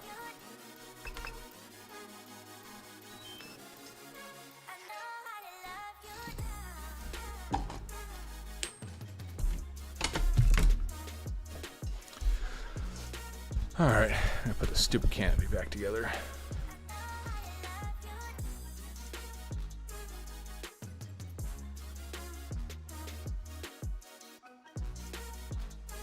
It starts. I use the DJI Digi adapter. It's a nice, neat package. No, it's not. This is a nice, neat package. This is the way to do it. This is an SLS PA6 nylon, sintered layer nylon, something like that.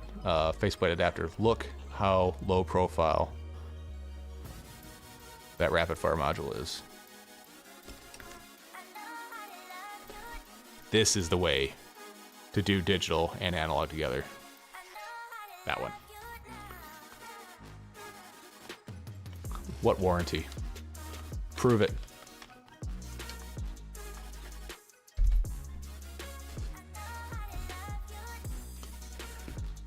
There is no way that they can verify that you voided a warranty, because there's nothing in it for them to check. I'm not gonna send the goggles back with the adapter on it. We're gonna remove it, send it back.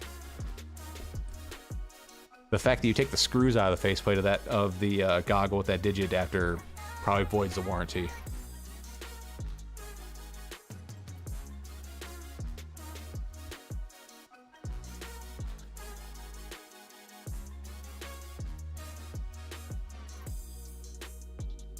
You know, that works. The little UR-UAV adapter on the side, I used that for a while, but I wanted a permanent solution.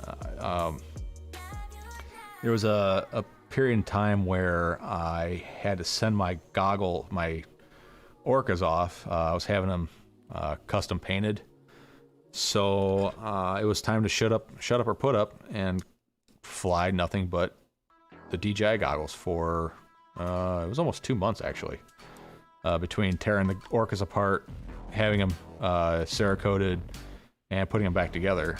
It was about 2 months, and I flew nothing but the DJI goggles. And I gotta say, if somebody said you can only pick one now and get rid of the other, I'd take the DJI goggles in a heartbeat. They're not the greatest, but they work really well for analog. You know, digital goggles can do digital and analog. Analog can only do analog. So, I mean, it was good. It was definitely something you can live with. But having that low profile digital adapter made it a lot nicer, because I could stuff it in the bag it came with those the antennas attached on the True RC antennas. I can leave those on and leave the module installed and just jam it in the bag, and it was fine.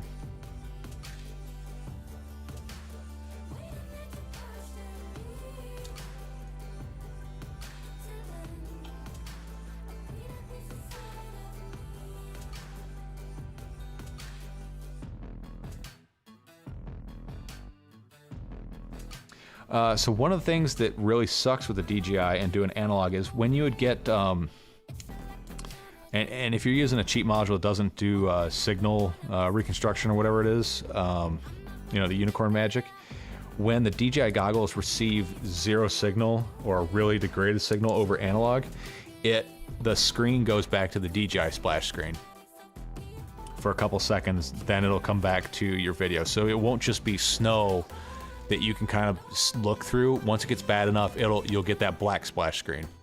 So keep that in mind if you're planning on using the digital goggles with analog.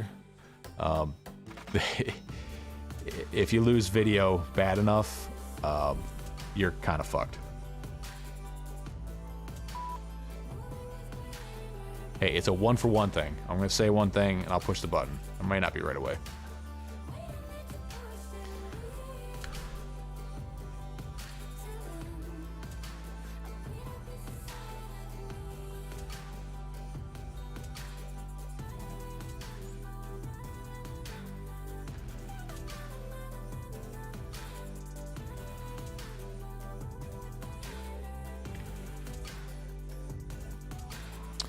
Yeah, I would definitely do a better module, especially if you're doing long range. Then you want to get the best gear you can get, because that, I mean, long range on regular 5.8 gigahertz FPV is sketchy as frig. Get a rapid fire, or actually get a fusion. Fusion's better.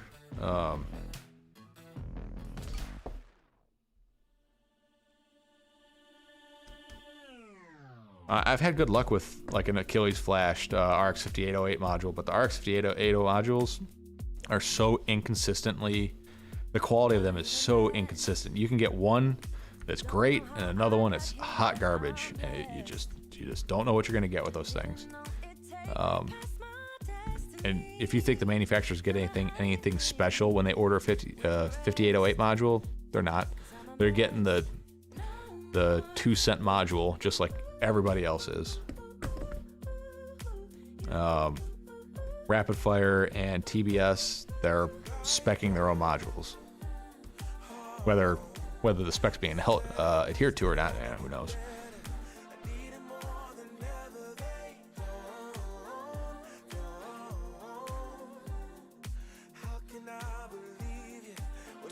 Will the EUC Sky Zone Rapid Mix work with those adapters?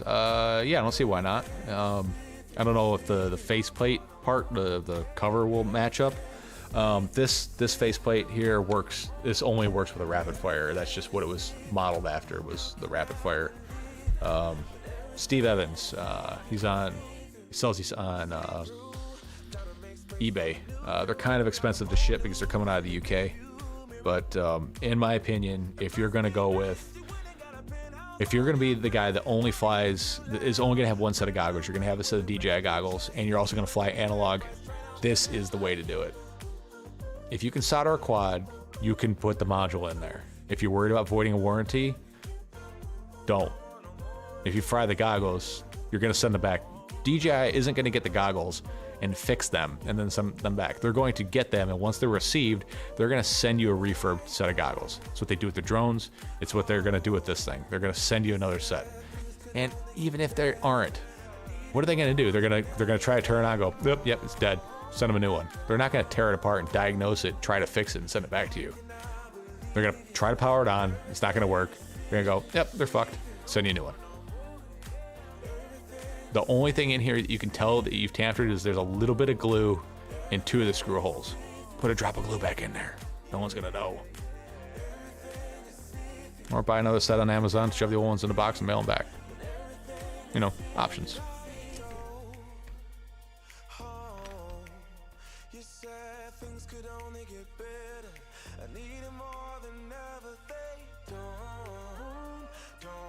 Oh, long range on digital. Okay, I got you.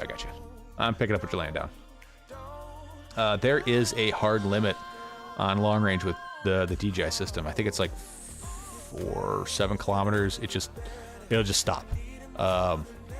Something about the latency, the time, like it times the packets, like how long it takes to go to the quad or to the air unit and how long it takes to get back. If it exceeds a certain time frame, it just goes, I don't know what's going on, it shuts off.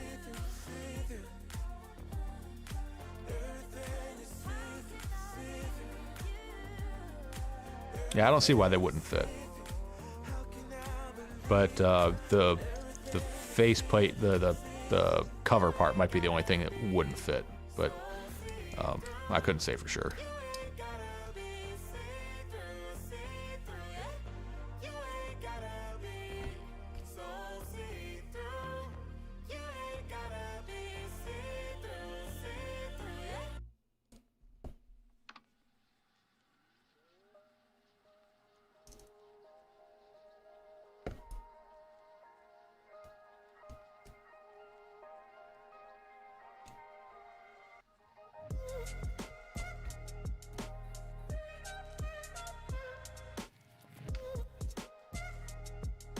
$12 kilometers? Okay, I thought it was less than that, but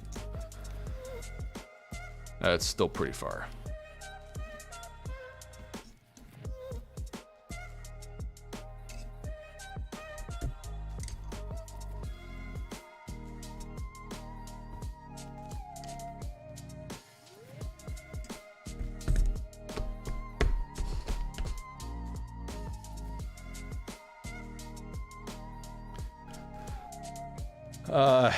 The adapter, let me see if I can find it.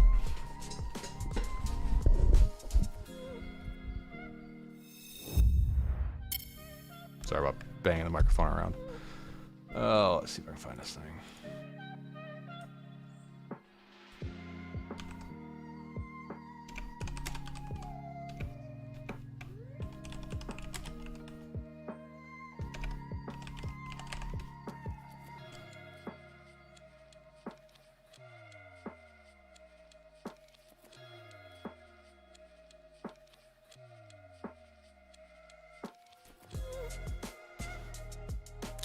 Let's see. Not finding it.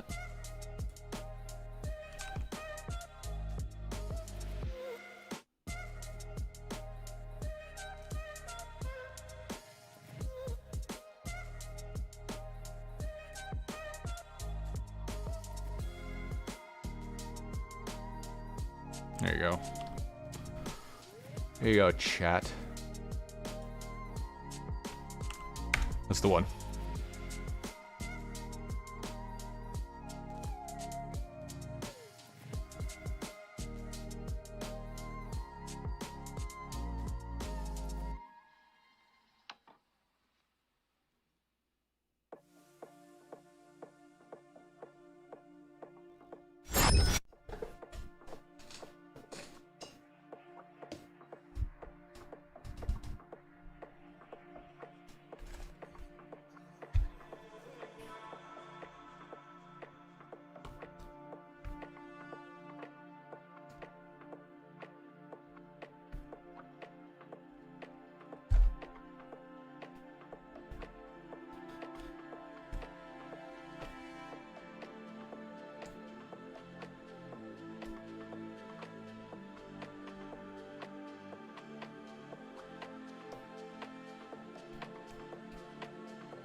Oh, that is way too much angle.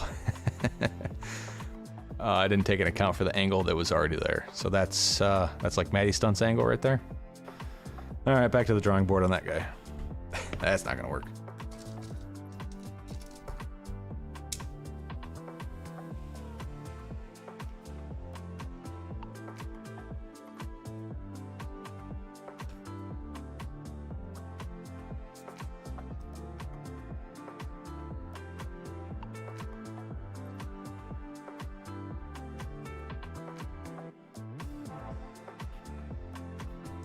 Doc, you say you got an EUC. I assume you like it. Have you ever ridden a one wheel? Like, how do the two compare?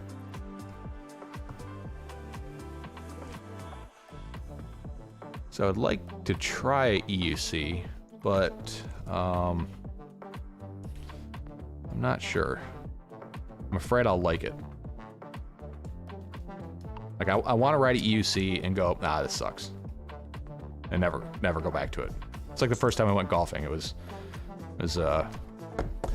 I've played golf once. It was in Guantanamo Bay, and it was absolutely awful. There, paid off. It was awful. It was dry. Like, they hand you a little piece of AstroTurf to put down every time you tee off, because like, if you hit the ground too hard, I'm pretty sure the whole place would go up in flames. It was just miserable there. It's the only time I ever played golf, and I hated it, and I'm glad I hated it, because I don't want to get into that.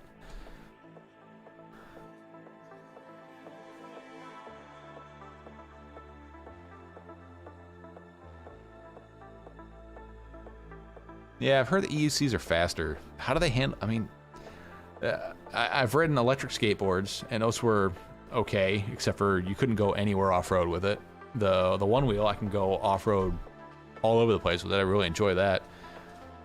The EUC just seems like it would fall on its face off the pavement. I don't know. I know they're fast, though.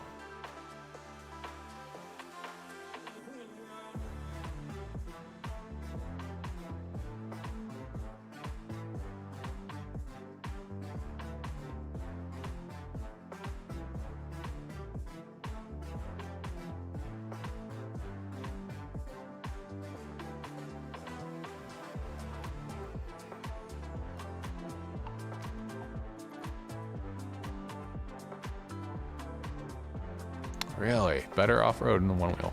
Interesting.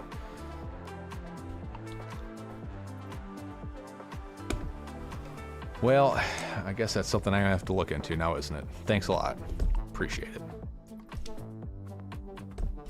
Nah, just fucking with you. Nope, I'll probably... I want to try one. I don't know anybody that has one to try. I don't really want to buy one. Not that I've looked at them to see if they're, you know, ridiculously expensive or anything like that. I'm sure they are. I could probably sell one of the 3 one wheels I have here. You know, I think it's time for new props. So the ones that got crashed. And they're pretty well fuckered. You know what? Nope, I'm cheap. I'm gonna straighten them back out. They're bi-blades. How bad can it be?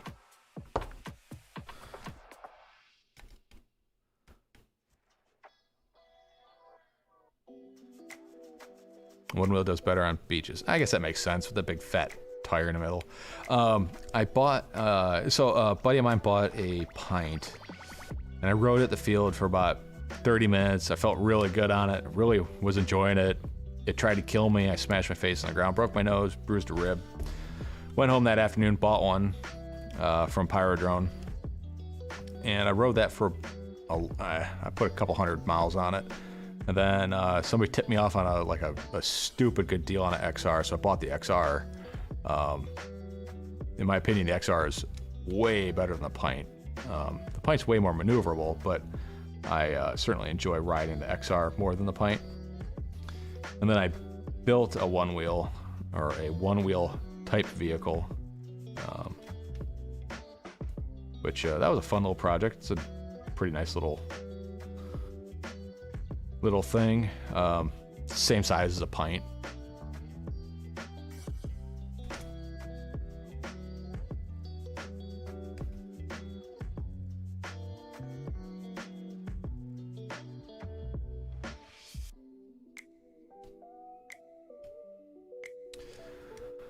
It has no warnings. DJI Goggles warning message. There ain't another goggles just because I didn't notice the battery voltage in the lower right corner flashing red. Well, that's the warning. It does have warnings. It has OSD elements. You have all that stuff. You just don't have the actual warning element that says, hey, dummy, land. They're all there, just in their own, you know, special DJI way.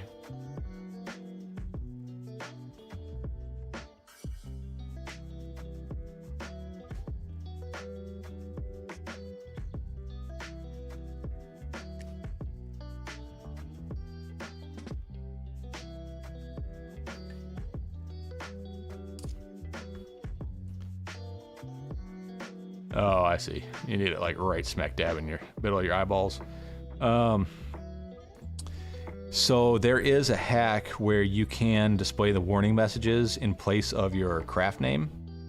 It takes a little bit of doing to do it, but it can be done. What the fuck? Why will this not go on here? God, I hate T-mount props.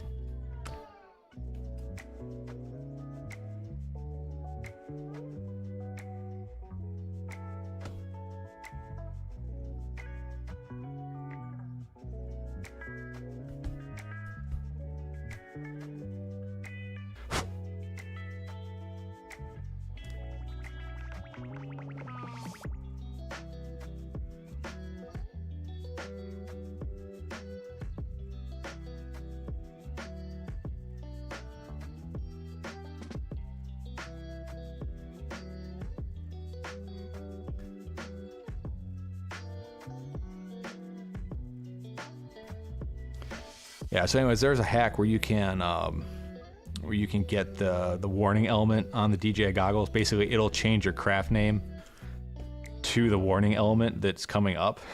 It's a pretty neat little hack. I haven't tried it yet. I haven't really found a whole lot of need for it, but I just wish DJI would just, you know, do the right thing and put the warning elements in their box of tricks there, which, by the way, bite, fart, shark, fat, whatever does have the warning elements.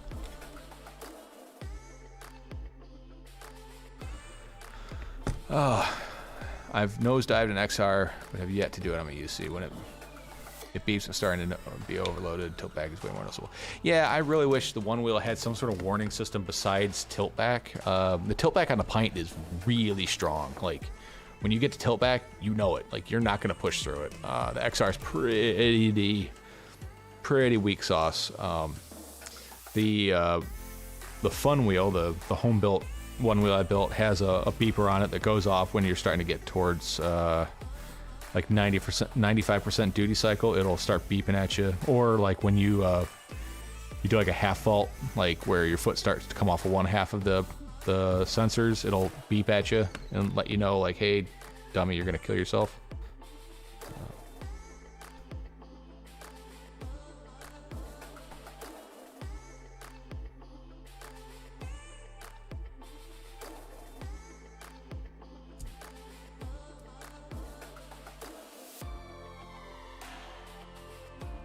Why is this so fucking difficult?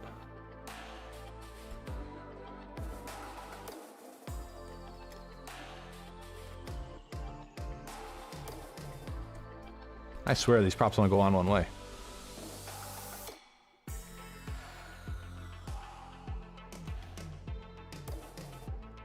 Do they only go on one way? No, there's no way that's the different sizes. No way.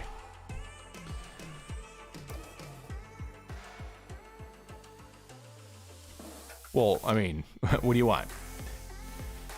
Do you want dead batteries or do you want the hack? Set up a timer on your radio. Send back voltage telemetry on your radio. There's a lot of different ways to get around this one. You can I'm assuming you're probably on Crossfire. One of the telemetry sensors is VBAT. You can have that go to your radio, and you can set up a global function in your radio that when VBAT goes below whatever threshold you want, it'll make your radio talk. It'll say, hey, land, dumbass. That's one way to do it. You can do the hack in the goggles. Well, actually, I think there's about 2 ways to do it. There's the hack. There is the actual battery bar in the bottom corner. Or you can do telemetry sensors and use that as a warning.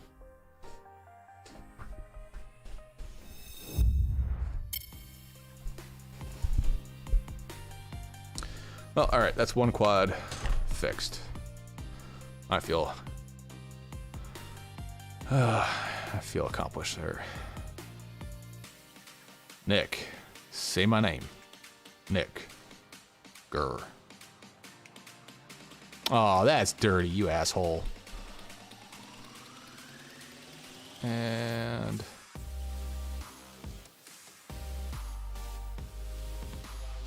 yeah.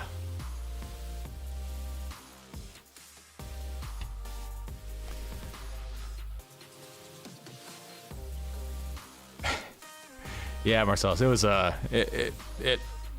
it's a lot of fun. It's fun to commute on it.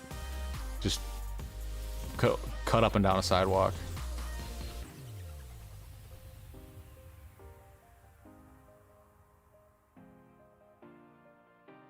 Yeah, wore out the beat button. No, seems to be working. Eric Allen, how's it going, man? How was your vacation there to...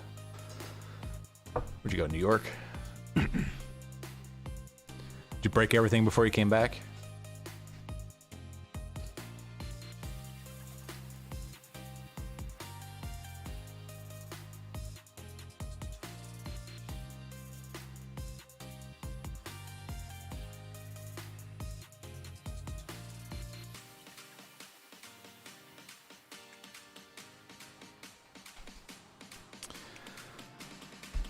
Alright, well...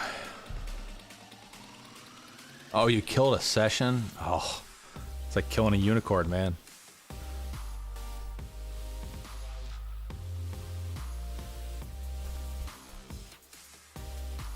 Huh, actually 2 of these motors are fine now. Well, never mind, no. One of them's got a big ding in it. It still turns, though.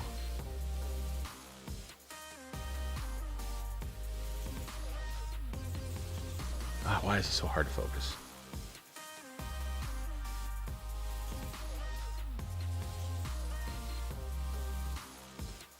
Focus, you fuck. Come on.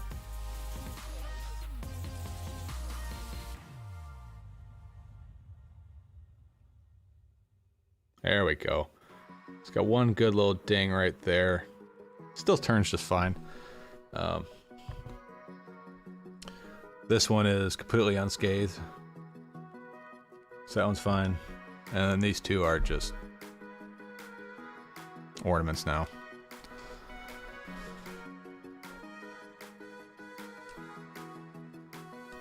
Aaron Stevens, how you doing, man? Just a speed hole.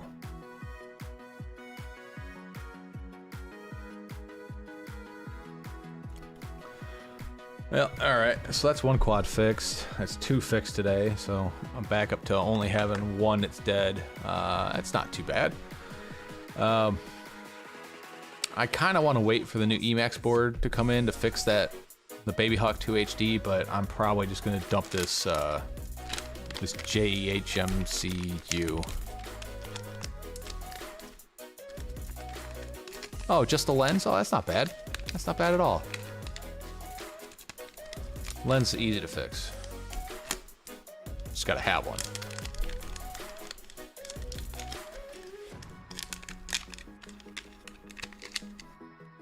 Let's see. Let's take a quick look at this board.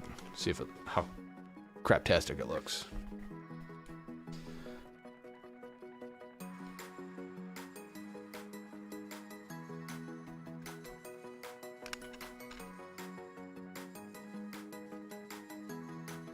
Not too bad.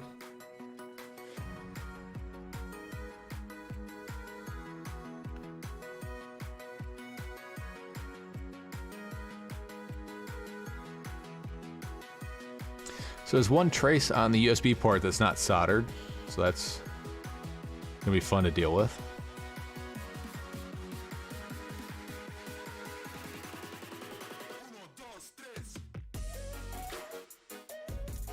There's some capacitors on here that look like, no, they just look like shit.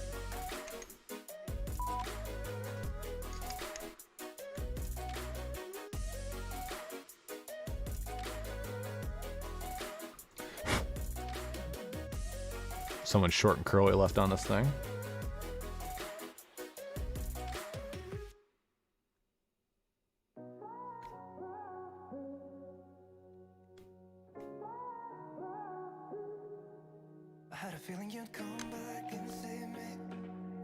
I don't know if you guys can see that, but if you look at those caps in there, those are soldered on there pretty crusty. They're kind of all off to the side and at a really weird angle.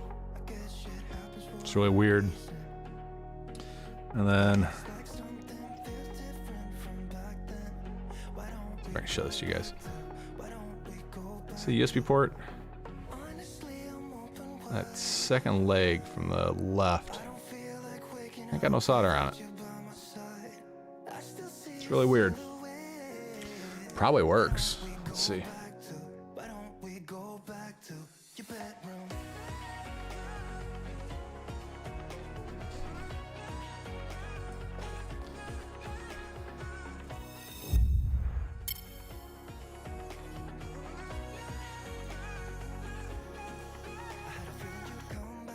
Yeah, it works.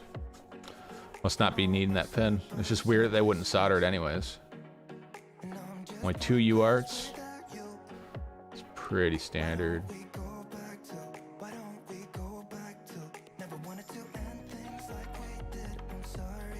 Oh, by the way, this is the 10.8.0 configurator, so it looks a little bit different than what you're used to, probably. Configurator is kind of interesting. They took all the motor stuff out of the config tab and they moved it all to the motors tab. So you got your D-shot, your motor direction, sliders, all that stuff is in here rather than up in configuration. PID tuning looks pretty much the same as it used to. Not a whole lot of change, but that's probably the biggest change that I saw was just the way the configurator is laid out now.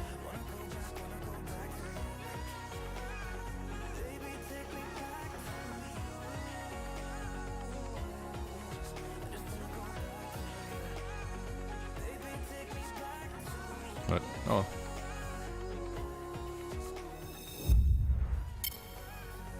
Yeah, so I think I'm gonna put this in the yeah, I'm gonna put this in the Babyhawk while I'm waiting for the Emax flight controller.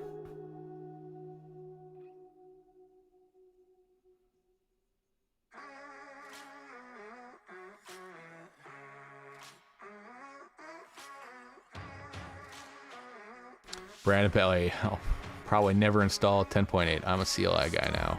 Yeah, you will. You'll eventually. What are your initial thoughts on the Babyhawk 2? Well, I got 2 packs out of mine before the flight controller died, so I'm holding my opinion on it.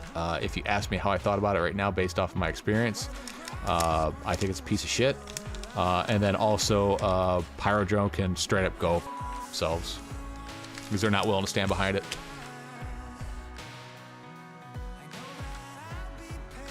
Really pissed off Pyrodrone. Pyrodrone said, sorry, we don't deal with Emax customer support. So I asked them what other manufacturers do they do that shit with, and it's quite a long list of manufacturers that they do not do customer service through. You have to go through the manufacturer.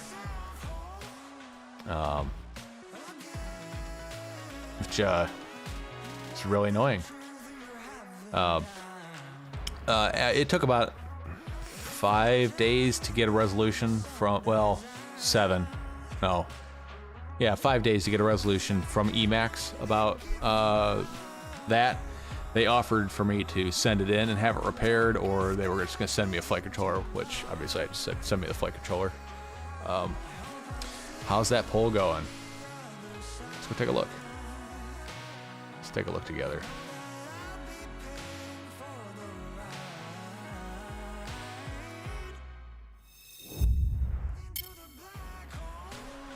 All right.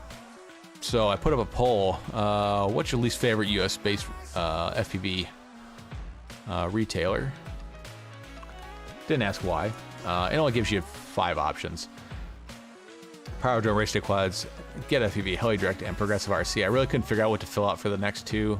These are just the 2 bigger of the other small retailers I know of. Progressive RC I know is a supplier for a lot of other retailers in a way. But Pyro Drone 12%, Race Day Quads 11, Get FPV 30%. Wow. Heli Direct 21 and Progressive 26. That's out of 105 votes.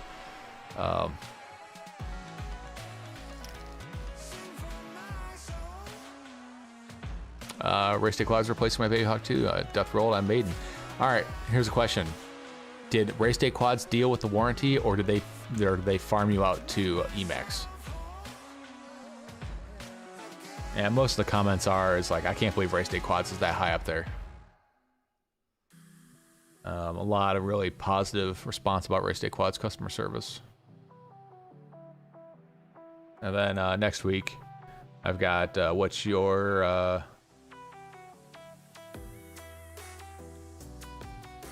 I'm gonna have to change that. I put what's your least.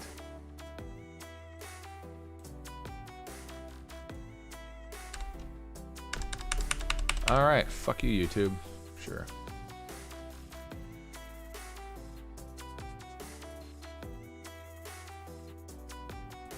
Not gonna let me edit it. All right, why do you give someone the option to edit something and not actually let you edit it?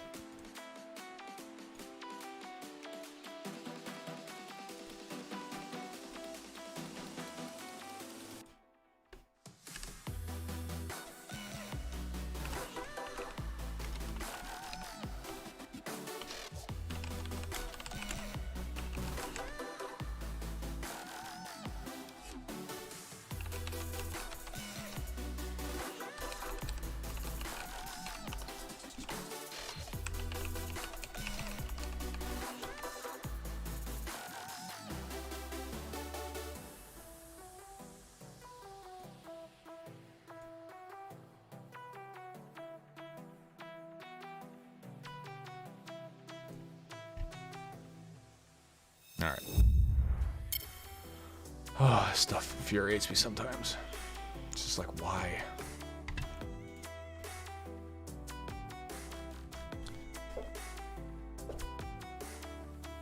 Yeah, I haven't had issues with Race Day Quads at all. Like Race Day Quads, I bought a Airbot ESC.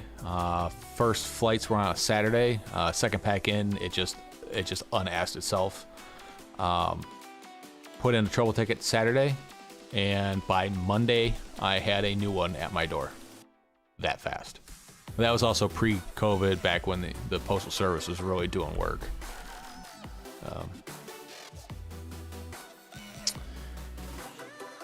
Somebody, they tried to farm me out to FR Sky over my X9D. Race Day Quads did. It starts out with RDQ directly. They CC'd Emax though throughout the whole process. Yeah, Pyro Drone was just like, here, go fill out a trouble ticket. Bye-bye. For something that was less than a week old and had 2 packs on it.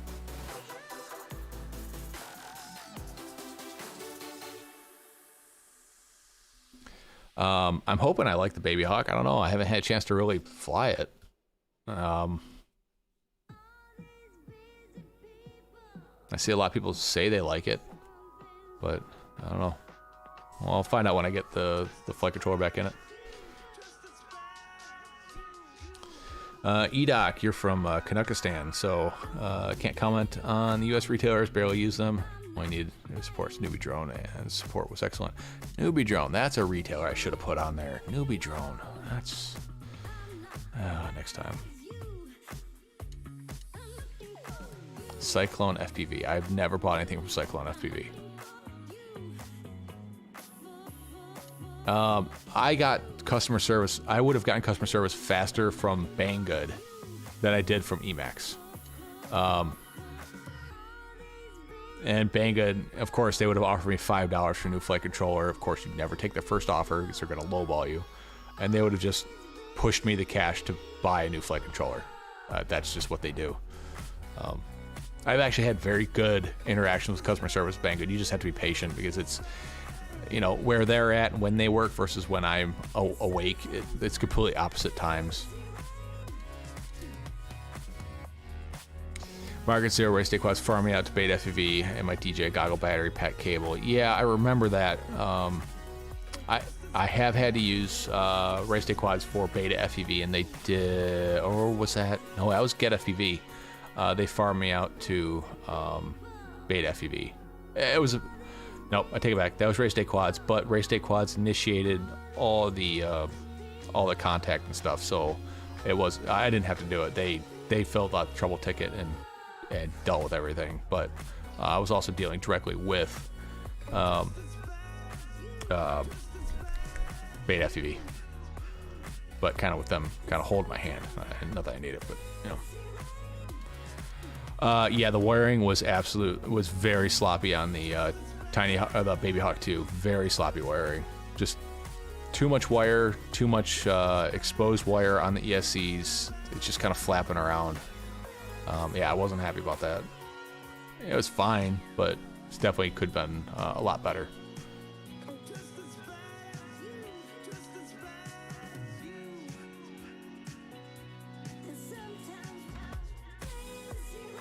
Mike Bergman, Progressive RC is who I mainly order from. Okay. Beta FPV customer service has been the worst. Yeah, I haven't had much luck working with those guys. As far as like customer service goes, I haven't had to use them too many times, but I'll put it this way: anything that's under warranty that or was reasonably need to be replaced, I haven't not gotten replaced. It's just how much I want to like fight for it. It's kind of what it comes down to.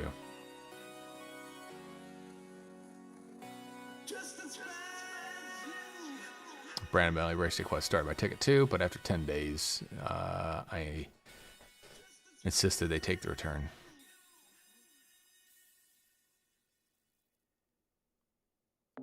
Race Day Quads sent me a shipping label, postage paid, so I could return the beta. That's about as good as it gets right there.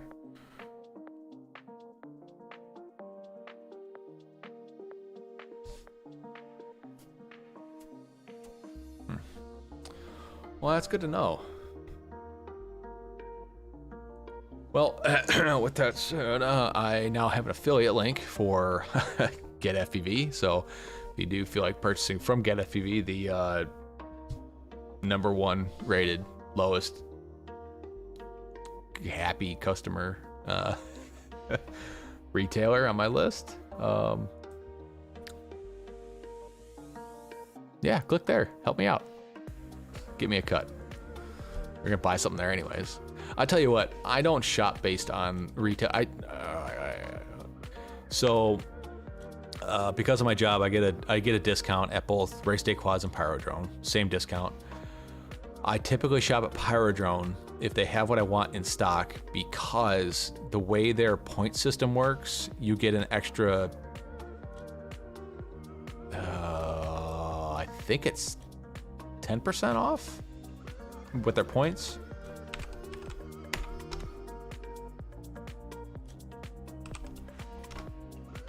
Damn it, we're not type. Dumbass. All right, so the Pyro Points program is, come on. For every $1,000 you spend, or every 1,000 points is $30. So that's every $100 you get $30 back, I think, right? Is that how that works? Or is it every $1,000 you get $30 back?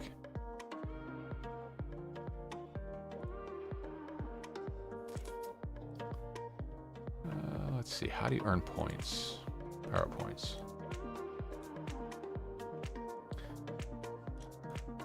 Oh, come on.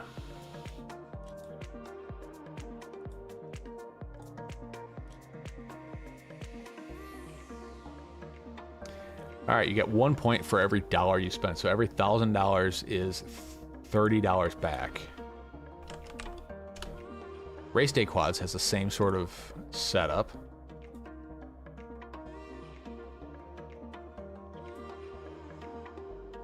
But it's every...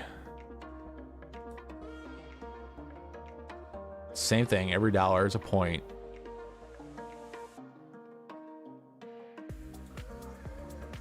And every 1,000 points you get $20 off. So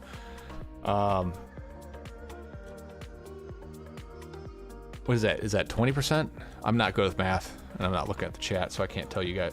You guys are... Yeah, so Pyrodrone has the best rewards program. So you're getting... Is it 30% back? No, 3%. 3%? Fuck. God, kids. Yeah, 3%. It's 3%. Stay in school, kids. Jesus, what a mess.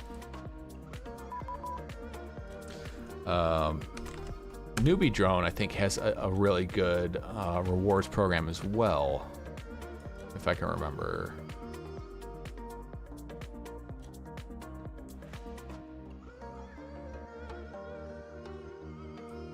Newbie Drone is dollar per dollar, yep, or 1 point per dollar, and okay, they're 2% as well. So Race Day Quads and Newbie Drone are 2% back. Pyrodrone's 3% back.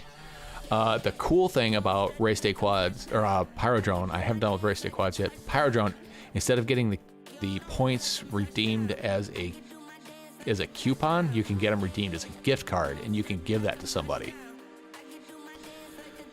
Or if you also have another discount code, you can get the points redeemed as a gift card. Use your discount code, then throw your points on top of it. They're taking 10% off a one-wheel pint.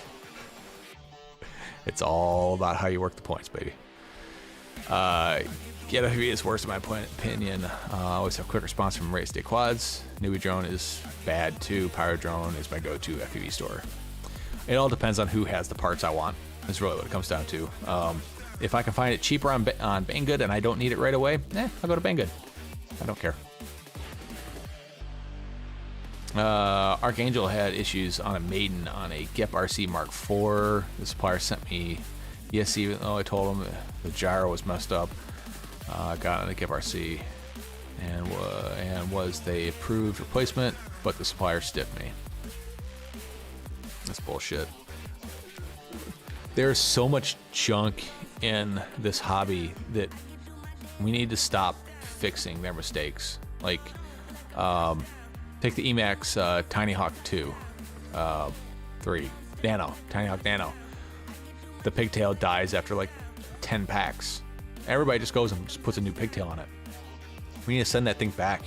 It needs to get sent back to the retailer. Let them deal with, not the detailer, but the manufacturer. Let them deal with their faulty products.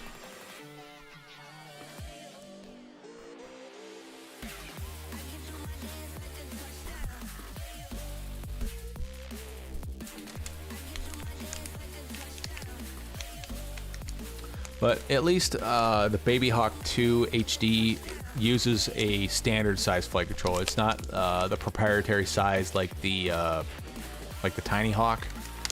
It actually uses a normal 25 by 25 sized AIO. Nothing special about it, which it's nice. I'm happy, especially since mine's dead, and I'm gonna have to put a new AIO in there. I don't have to deal with that. So, Unmanned Tech UK.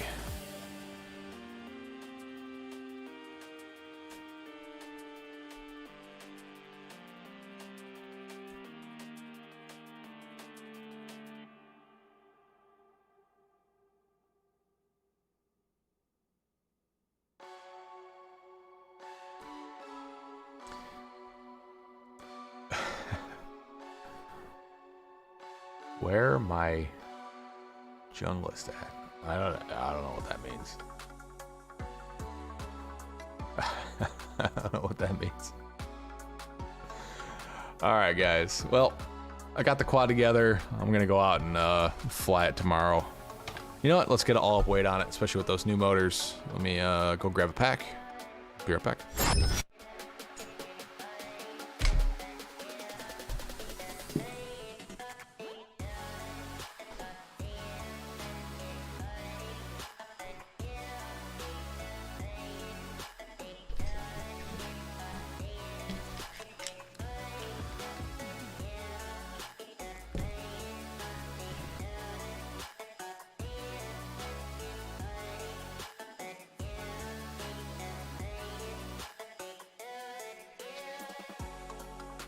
All right.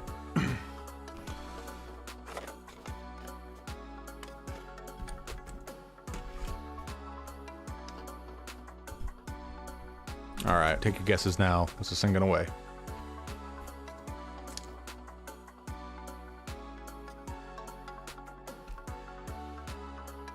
$176.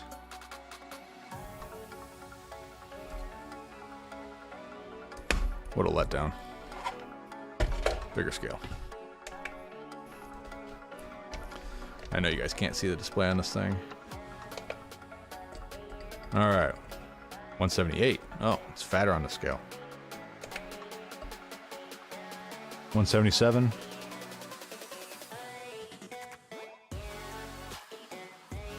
240 grams. 240 grams. I'm not going to be able to get a. Yeah, it's 249 with the mount. Definitely not going to get a Insta360 Go on there without. I don't know how the hell I'd get that on there and stay under 250.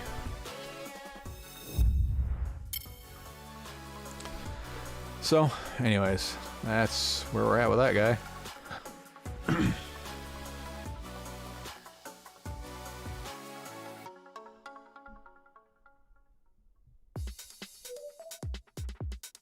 No, referring to the music. I don't know, man. I'm just trying to pick stuff off of Epidemic Sound.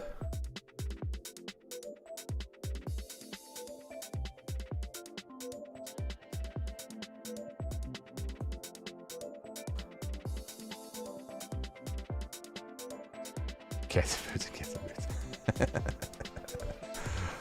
Brandon Bentley, I've just fixed my tab pole camera again. My 1103.5 from Pyrodone just got stiff out of nowhere. Flying Maiden.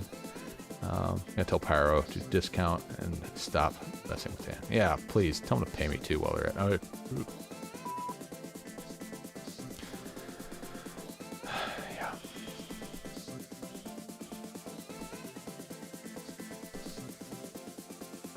FPV trucker, I missed it. What motors I switched to? Yeah, I switched from the Umagod 2204 1600 kV motors to the T-Motor 2004 1700 kV motors. So went up 100 kV, probably not really. They're definitely not as nice of a motor. They're a little they're a little heavier, but you know, the crash I had was pretty bad. I don't think anything would have really survived that. The frame, on the other hand, handled that shit like a champ. Frame is completely unscathed. But then again, I think the motors took about 100% of the hit. So, yeah.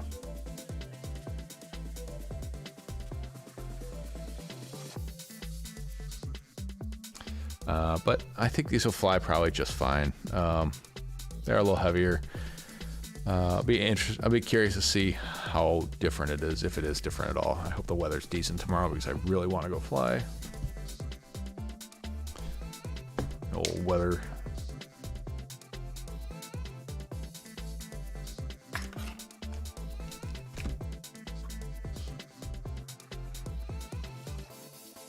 Anyone have massive jello issues with their Insta360 Go 2? I did if I was using this mount. This mount is not good for quads. TPU mounts work just fine. Also, get yourself a set of these. That'll help out a lot. Tomorrow is sunny. Awesome. That's nice. That's real nice. 90s kids? Yeah. These TPU mounts. Surprised you're having Jello. Might be the mount. I mean, if the mount is a little too flexible, maybe. Maybe the quad just vibrates really bad. I did have one time where I had Jello, but the lens was coming loose. The lens, the clear lens wasn't tight. I'm sure that's not your issue, but I did have that as one of my times.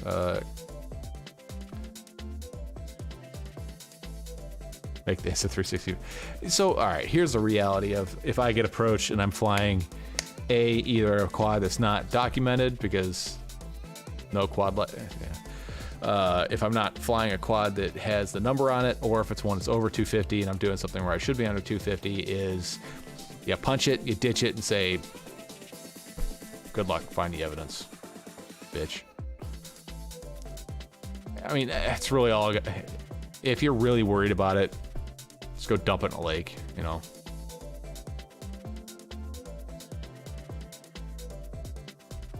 And who's gonna approach you? I mean, unless you're doing some dumb shit, then who's really gonna care, you know?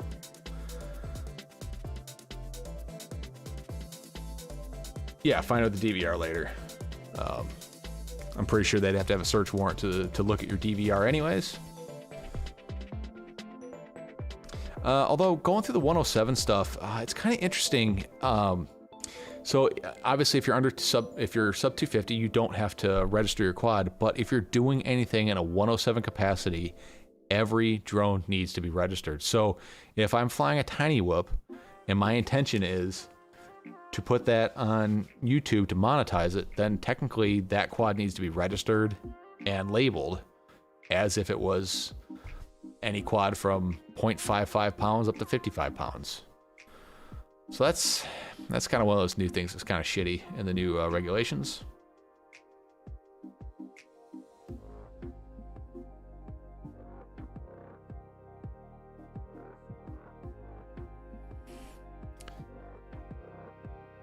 Yeah, known good tree. Landmarks, guys. Yeah, so that's something weird about the new 107 rules. I don't like that idea. So I don't want to put... Well, so when you register for a 107 pilot, you have to register every quad, not just... Like when you fly recreationally, it's one registration for all your quads. 107, I have to have a registration number for every single quad. I think it's like $5 a piece. So, you know, what you can do, if you know what I mean, have like one quad registered as DJI FPV 107, and then one that's analog 107, because how many quads you can fly at once, guys?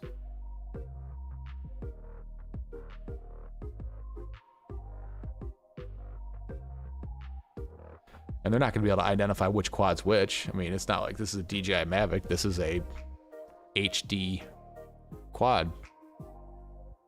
So there's at least some identification. You know what I'm thinking? Know what I'm saying? So if you're flying recreationally and you're not a 107 pilot, you have to register any quad that's over 250 grams. But it's one registration number for all of them. One fee, one registration. It's $5, I think. All of them.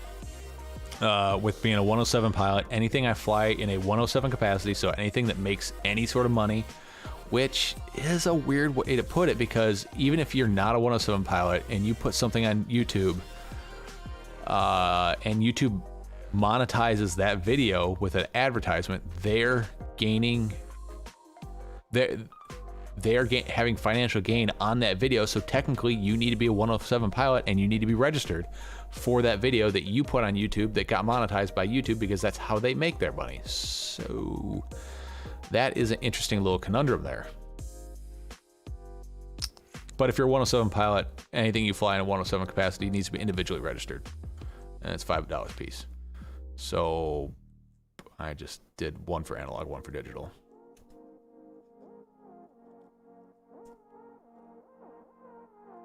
You're not a 107 pilot for YouTube, but in any flight that ends up in any sort of monetary compensation or in furtherance of any business, which if they put a ad on your video, it then becomes a 107 flight. I don't know where that would stand up in any court in the world, but you know, it's the way the law's written. And that's another reason to support race day quads, is I think they're still fighting the FAA with their lawsuit. At least someone's doing something about it.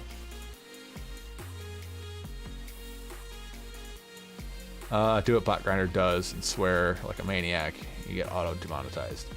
Yeah, I don't think he even bothers monetizing any of his videos. He uses all copyrighted music. So I don't think any of his videos are ever monetized. That's why Patreon's so big. I've had quite a few videos demonetized over the years. Make nothing off them. I don't make anything off them when they're not monetized, but still, you know. YouTube doesn't pay shit. Just like there was a time, maybe 3 years ago, where if you were moderately successful or moderately big at YouTube, you could make a lot of money. It is not that way now. The only way to actually survive is with like things like Patreon and affiliates and things like that. YouTube is nothing. This here, live streaming is the only way to really let you guys compensate me for the video. A regular traditional upload, the only way I get compensated for it is just by you watching it, and that's based off of whatever ad revenue that's generated automatically by Google AdSense. There's no way you can be like, I really like this video, this helped me out, boom, here's like $5. There's no way to do that on YouTube's platform. That's something I think they really need to change. I have videos that every day I get 2 or 3 people saying, hey, this helped me out. This is like 10 hours of pulling my hair out, watch your video, done, fixed. I probably got maybe a half a cent of income off that video, off that view, that one person. Whereas if they went to Patreon, signed up there, or if YouTube had the ability for you to be like, boom, tip. Even Thingiverse has a tipping button where you can tip somebody who creates something that you like. This is the only way you can give back in an immediate sense on YouTube. It's kind of weird. I don't know why they still do this. Sorry, little mini rant there. My tadpole ready for tomorrow. At least I have one working quad right now. Yeah, right. Go out and break that shit. Don't lose it though. Man, that sucks. Losing a quad. But this guy never ceases to amaze me how fun this is to fly. And on top of that, I had a couple viewers request HD video. So,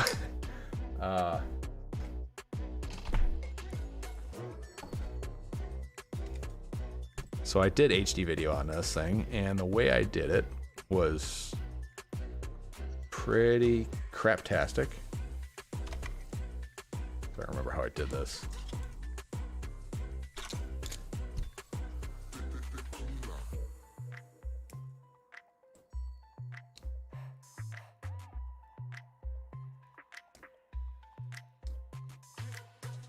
Use a V-Fly short saver about 10 times in the last 2 days. Last 2 days. Yeah, it's put a Bitcoin wallet address QR code on your mic. I know what microphone means. I know what QR code is, but the rest of those things, I have no idea what the hell they mean. Sorry, old guy here. I don't know.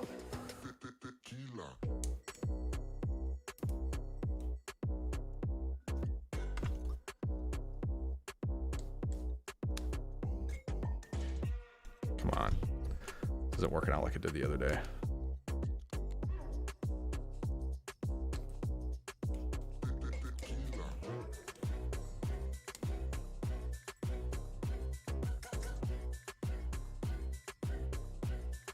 Yeah, you'd be surprised.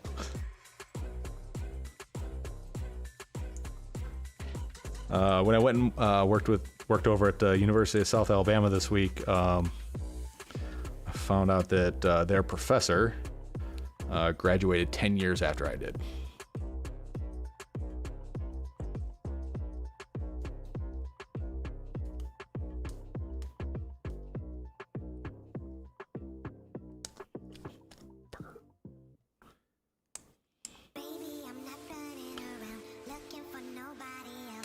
How the hell did I get this to work the other day?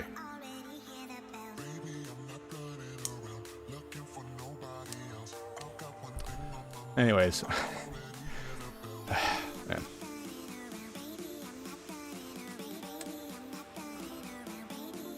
I don't consider myself old. I just don't understand cryptocurrency. I don't get it. I don't understand how monetary things can be dictated by social media.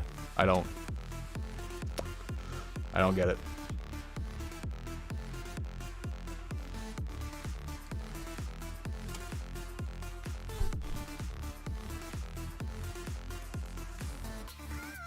Ugh, whatever.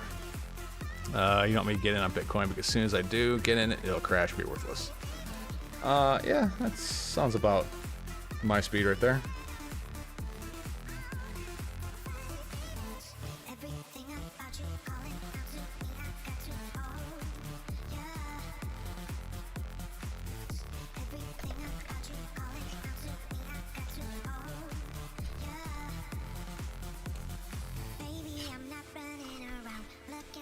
There we go. Here is my craptastic Insta360 Go mount. What do you think? And this actually worked pretty good. Come on, focus, you fuck. Come on. There we go. This actually worked pretty good. Now that I've recorded like 30 videos trying to get that on there.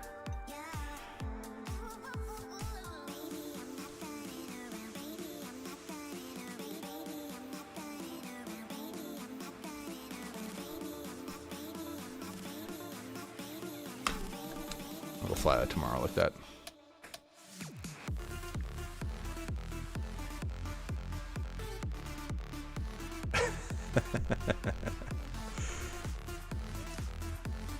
Rock out to this.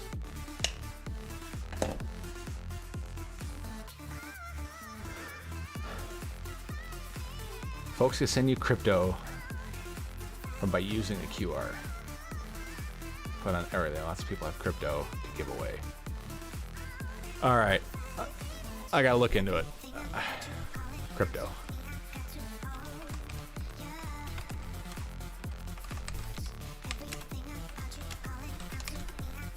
All right, I know nothing about crypto. I've heard of Doggy Coin or whatever the frick that is. Everybody, all the kids that I work with that weren't around when 9/11 happened are all talking about their Dogecoin and how much money they've made in the last month. So I have a real hard time like giving a shit what they say. It's kind of one of those things.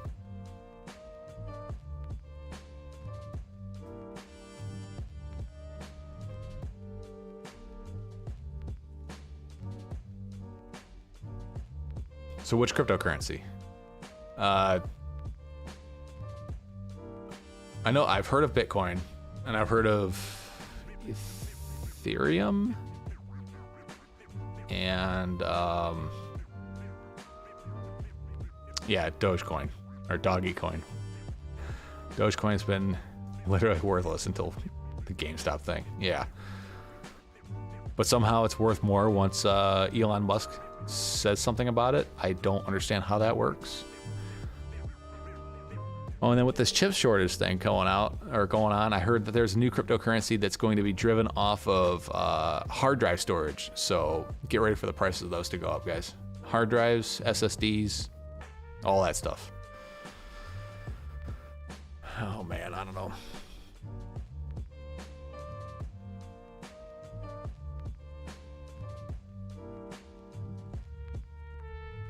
I mean, do people mine Bitcoin still, or do you just buy it? I don't get it. I have no idea. Hard drives. Yeah. I'm that guy that just bought hard drives the other day. For my my NAS. Ran out of space.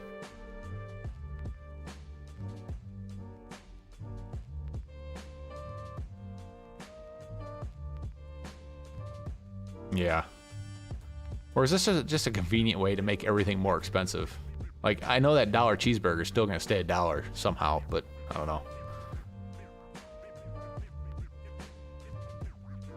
Just got a 2 terabyte hard drive for 50 bucks. I think I just put...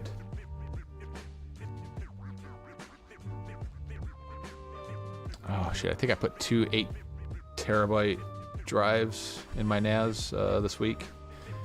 It takes like 24 hours to put one in. You know, you pull one out, put one in, it reconstructs everything, and it does all the parody shit. DJ Dubs just got here. What happened to your 2fiddy? I broke the fuck out of it. Here's what happened. Here's what happened to the 2fiddy. I was out minding my own business, just ripping away on a nice sunny day, and then I fucked up.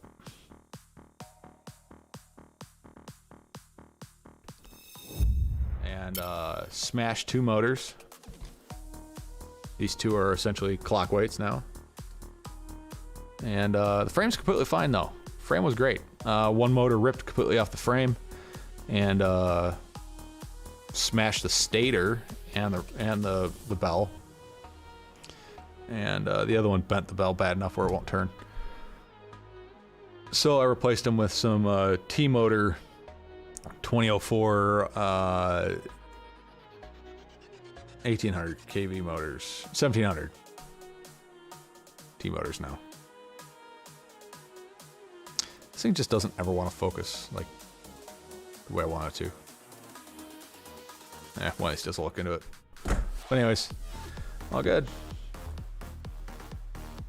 Yeah, and I've got 3 or 4 clips of me doing that before that. It's just fine. Just not that time. I had one, yeah, I was doing that same up and over, like along the trees, and then under the gooseneck and power looped it. Yeah, didn't work out that time. It's all that DJI latency. That's why it happened. Yeah, DJI latency. I just suck. Yeah, it's a fun flying quad. It has an awful lot of control. Just like, so I try to fly kind of the same spaces all the time, in the same way to kind of gauge how things fly. And this is kind of like one of my first test packs. And usually taking that that split S over the shed there, I don't usually get quite so tight to it. But with this thing, it just hugs it really, really well.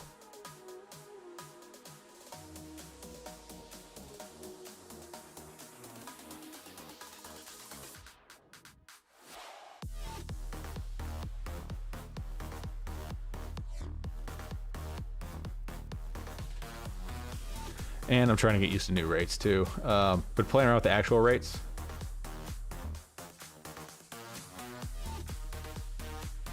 And this is all DJI goggle DVR. So there's no image stabilization, there's no hyper smooth and real Freddy and all that shit going on. This is just flying. Clearly because it's jittery as shit.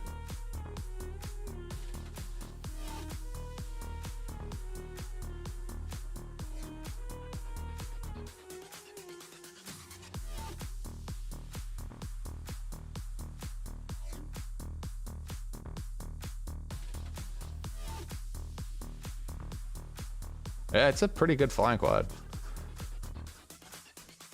Yeah, I like actual rates for flying acro.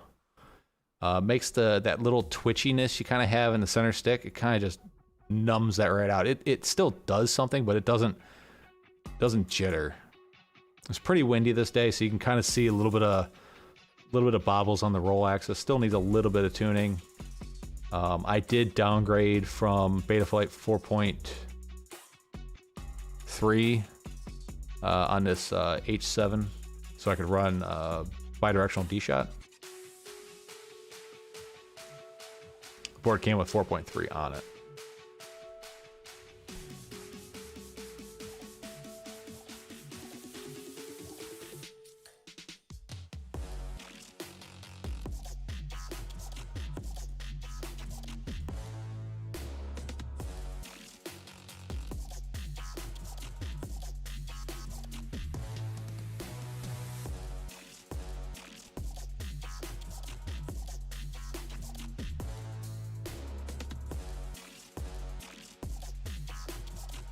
It's a fun flying quad. I really enjoy it. And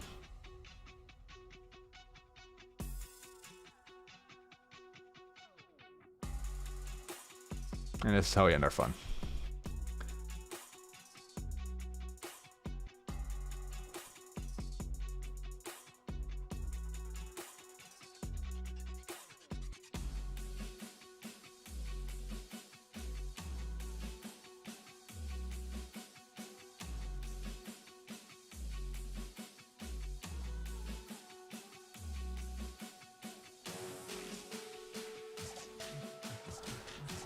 No, deadband creates like a harsh, so deadband does nothing. So it sends nothing back to, the ped loop. So once you do get past that deadband, it's all of a sudden a quick jerk. It doesn't slowly ramp in. So let's say you put in a deadband of like 5. Once you get to the edge of 5, you go from 1500 to 1505 instantly, instead of like 1501, 1502, 1503, 1504. Deadband is good if you have a radio that has like shit gimbals in it that's twitching all the time. But then just go buy a new radio.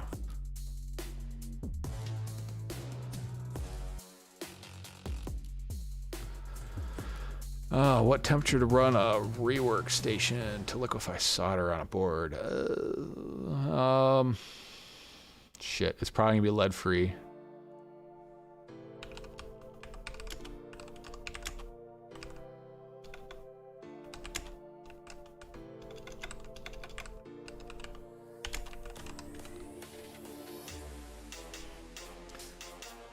About 220, 235. Not freedom units. Science. But most things you're trying to pull things off of that come pre-produced from just about anywhere are gonna be using lead-free solder, so you got to kind of plan accordingly for that.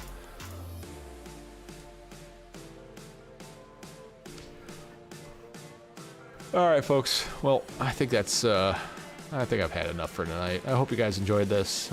Just hanging out with me while we attempt to fix shit that I have broken throughout the week.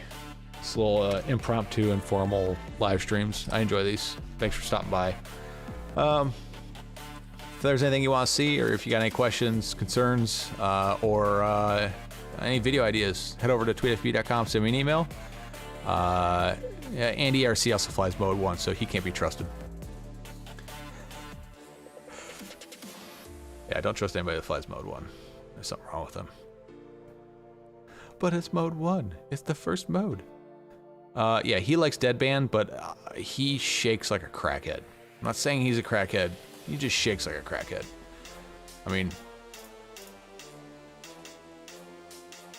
just rock solid, guys. No, I shake like a crackhead. All right, man.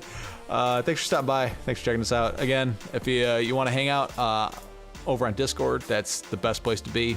2fiddy.com.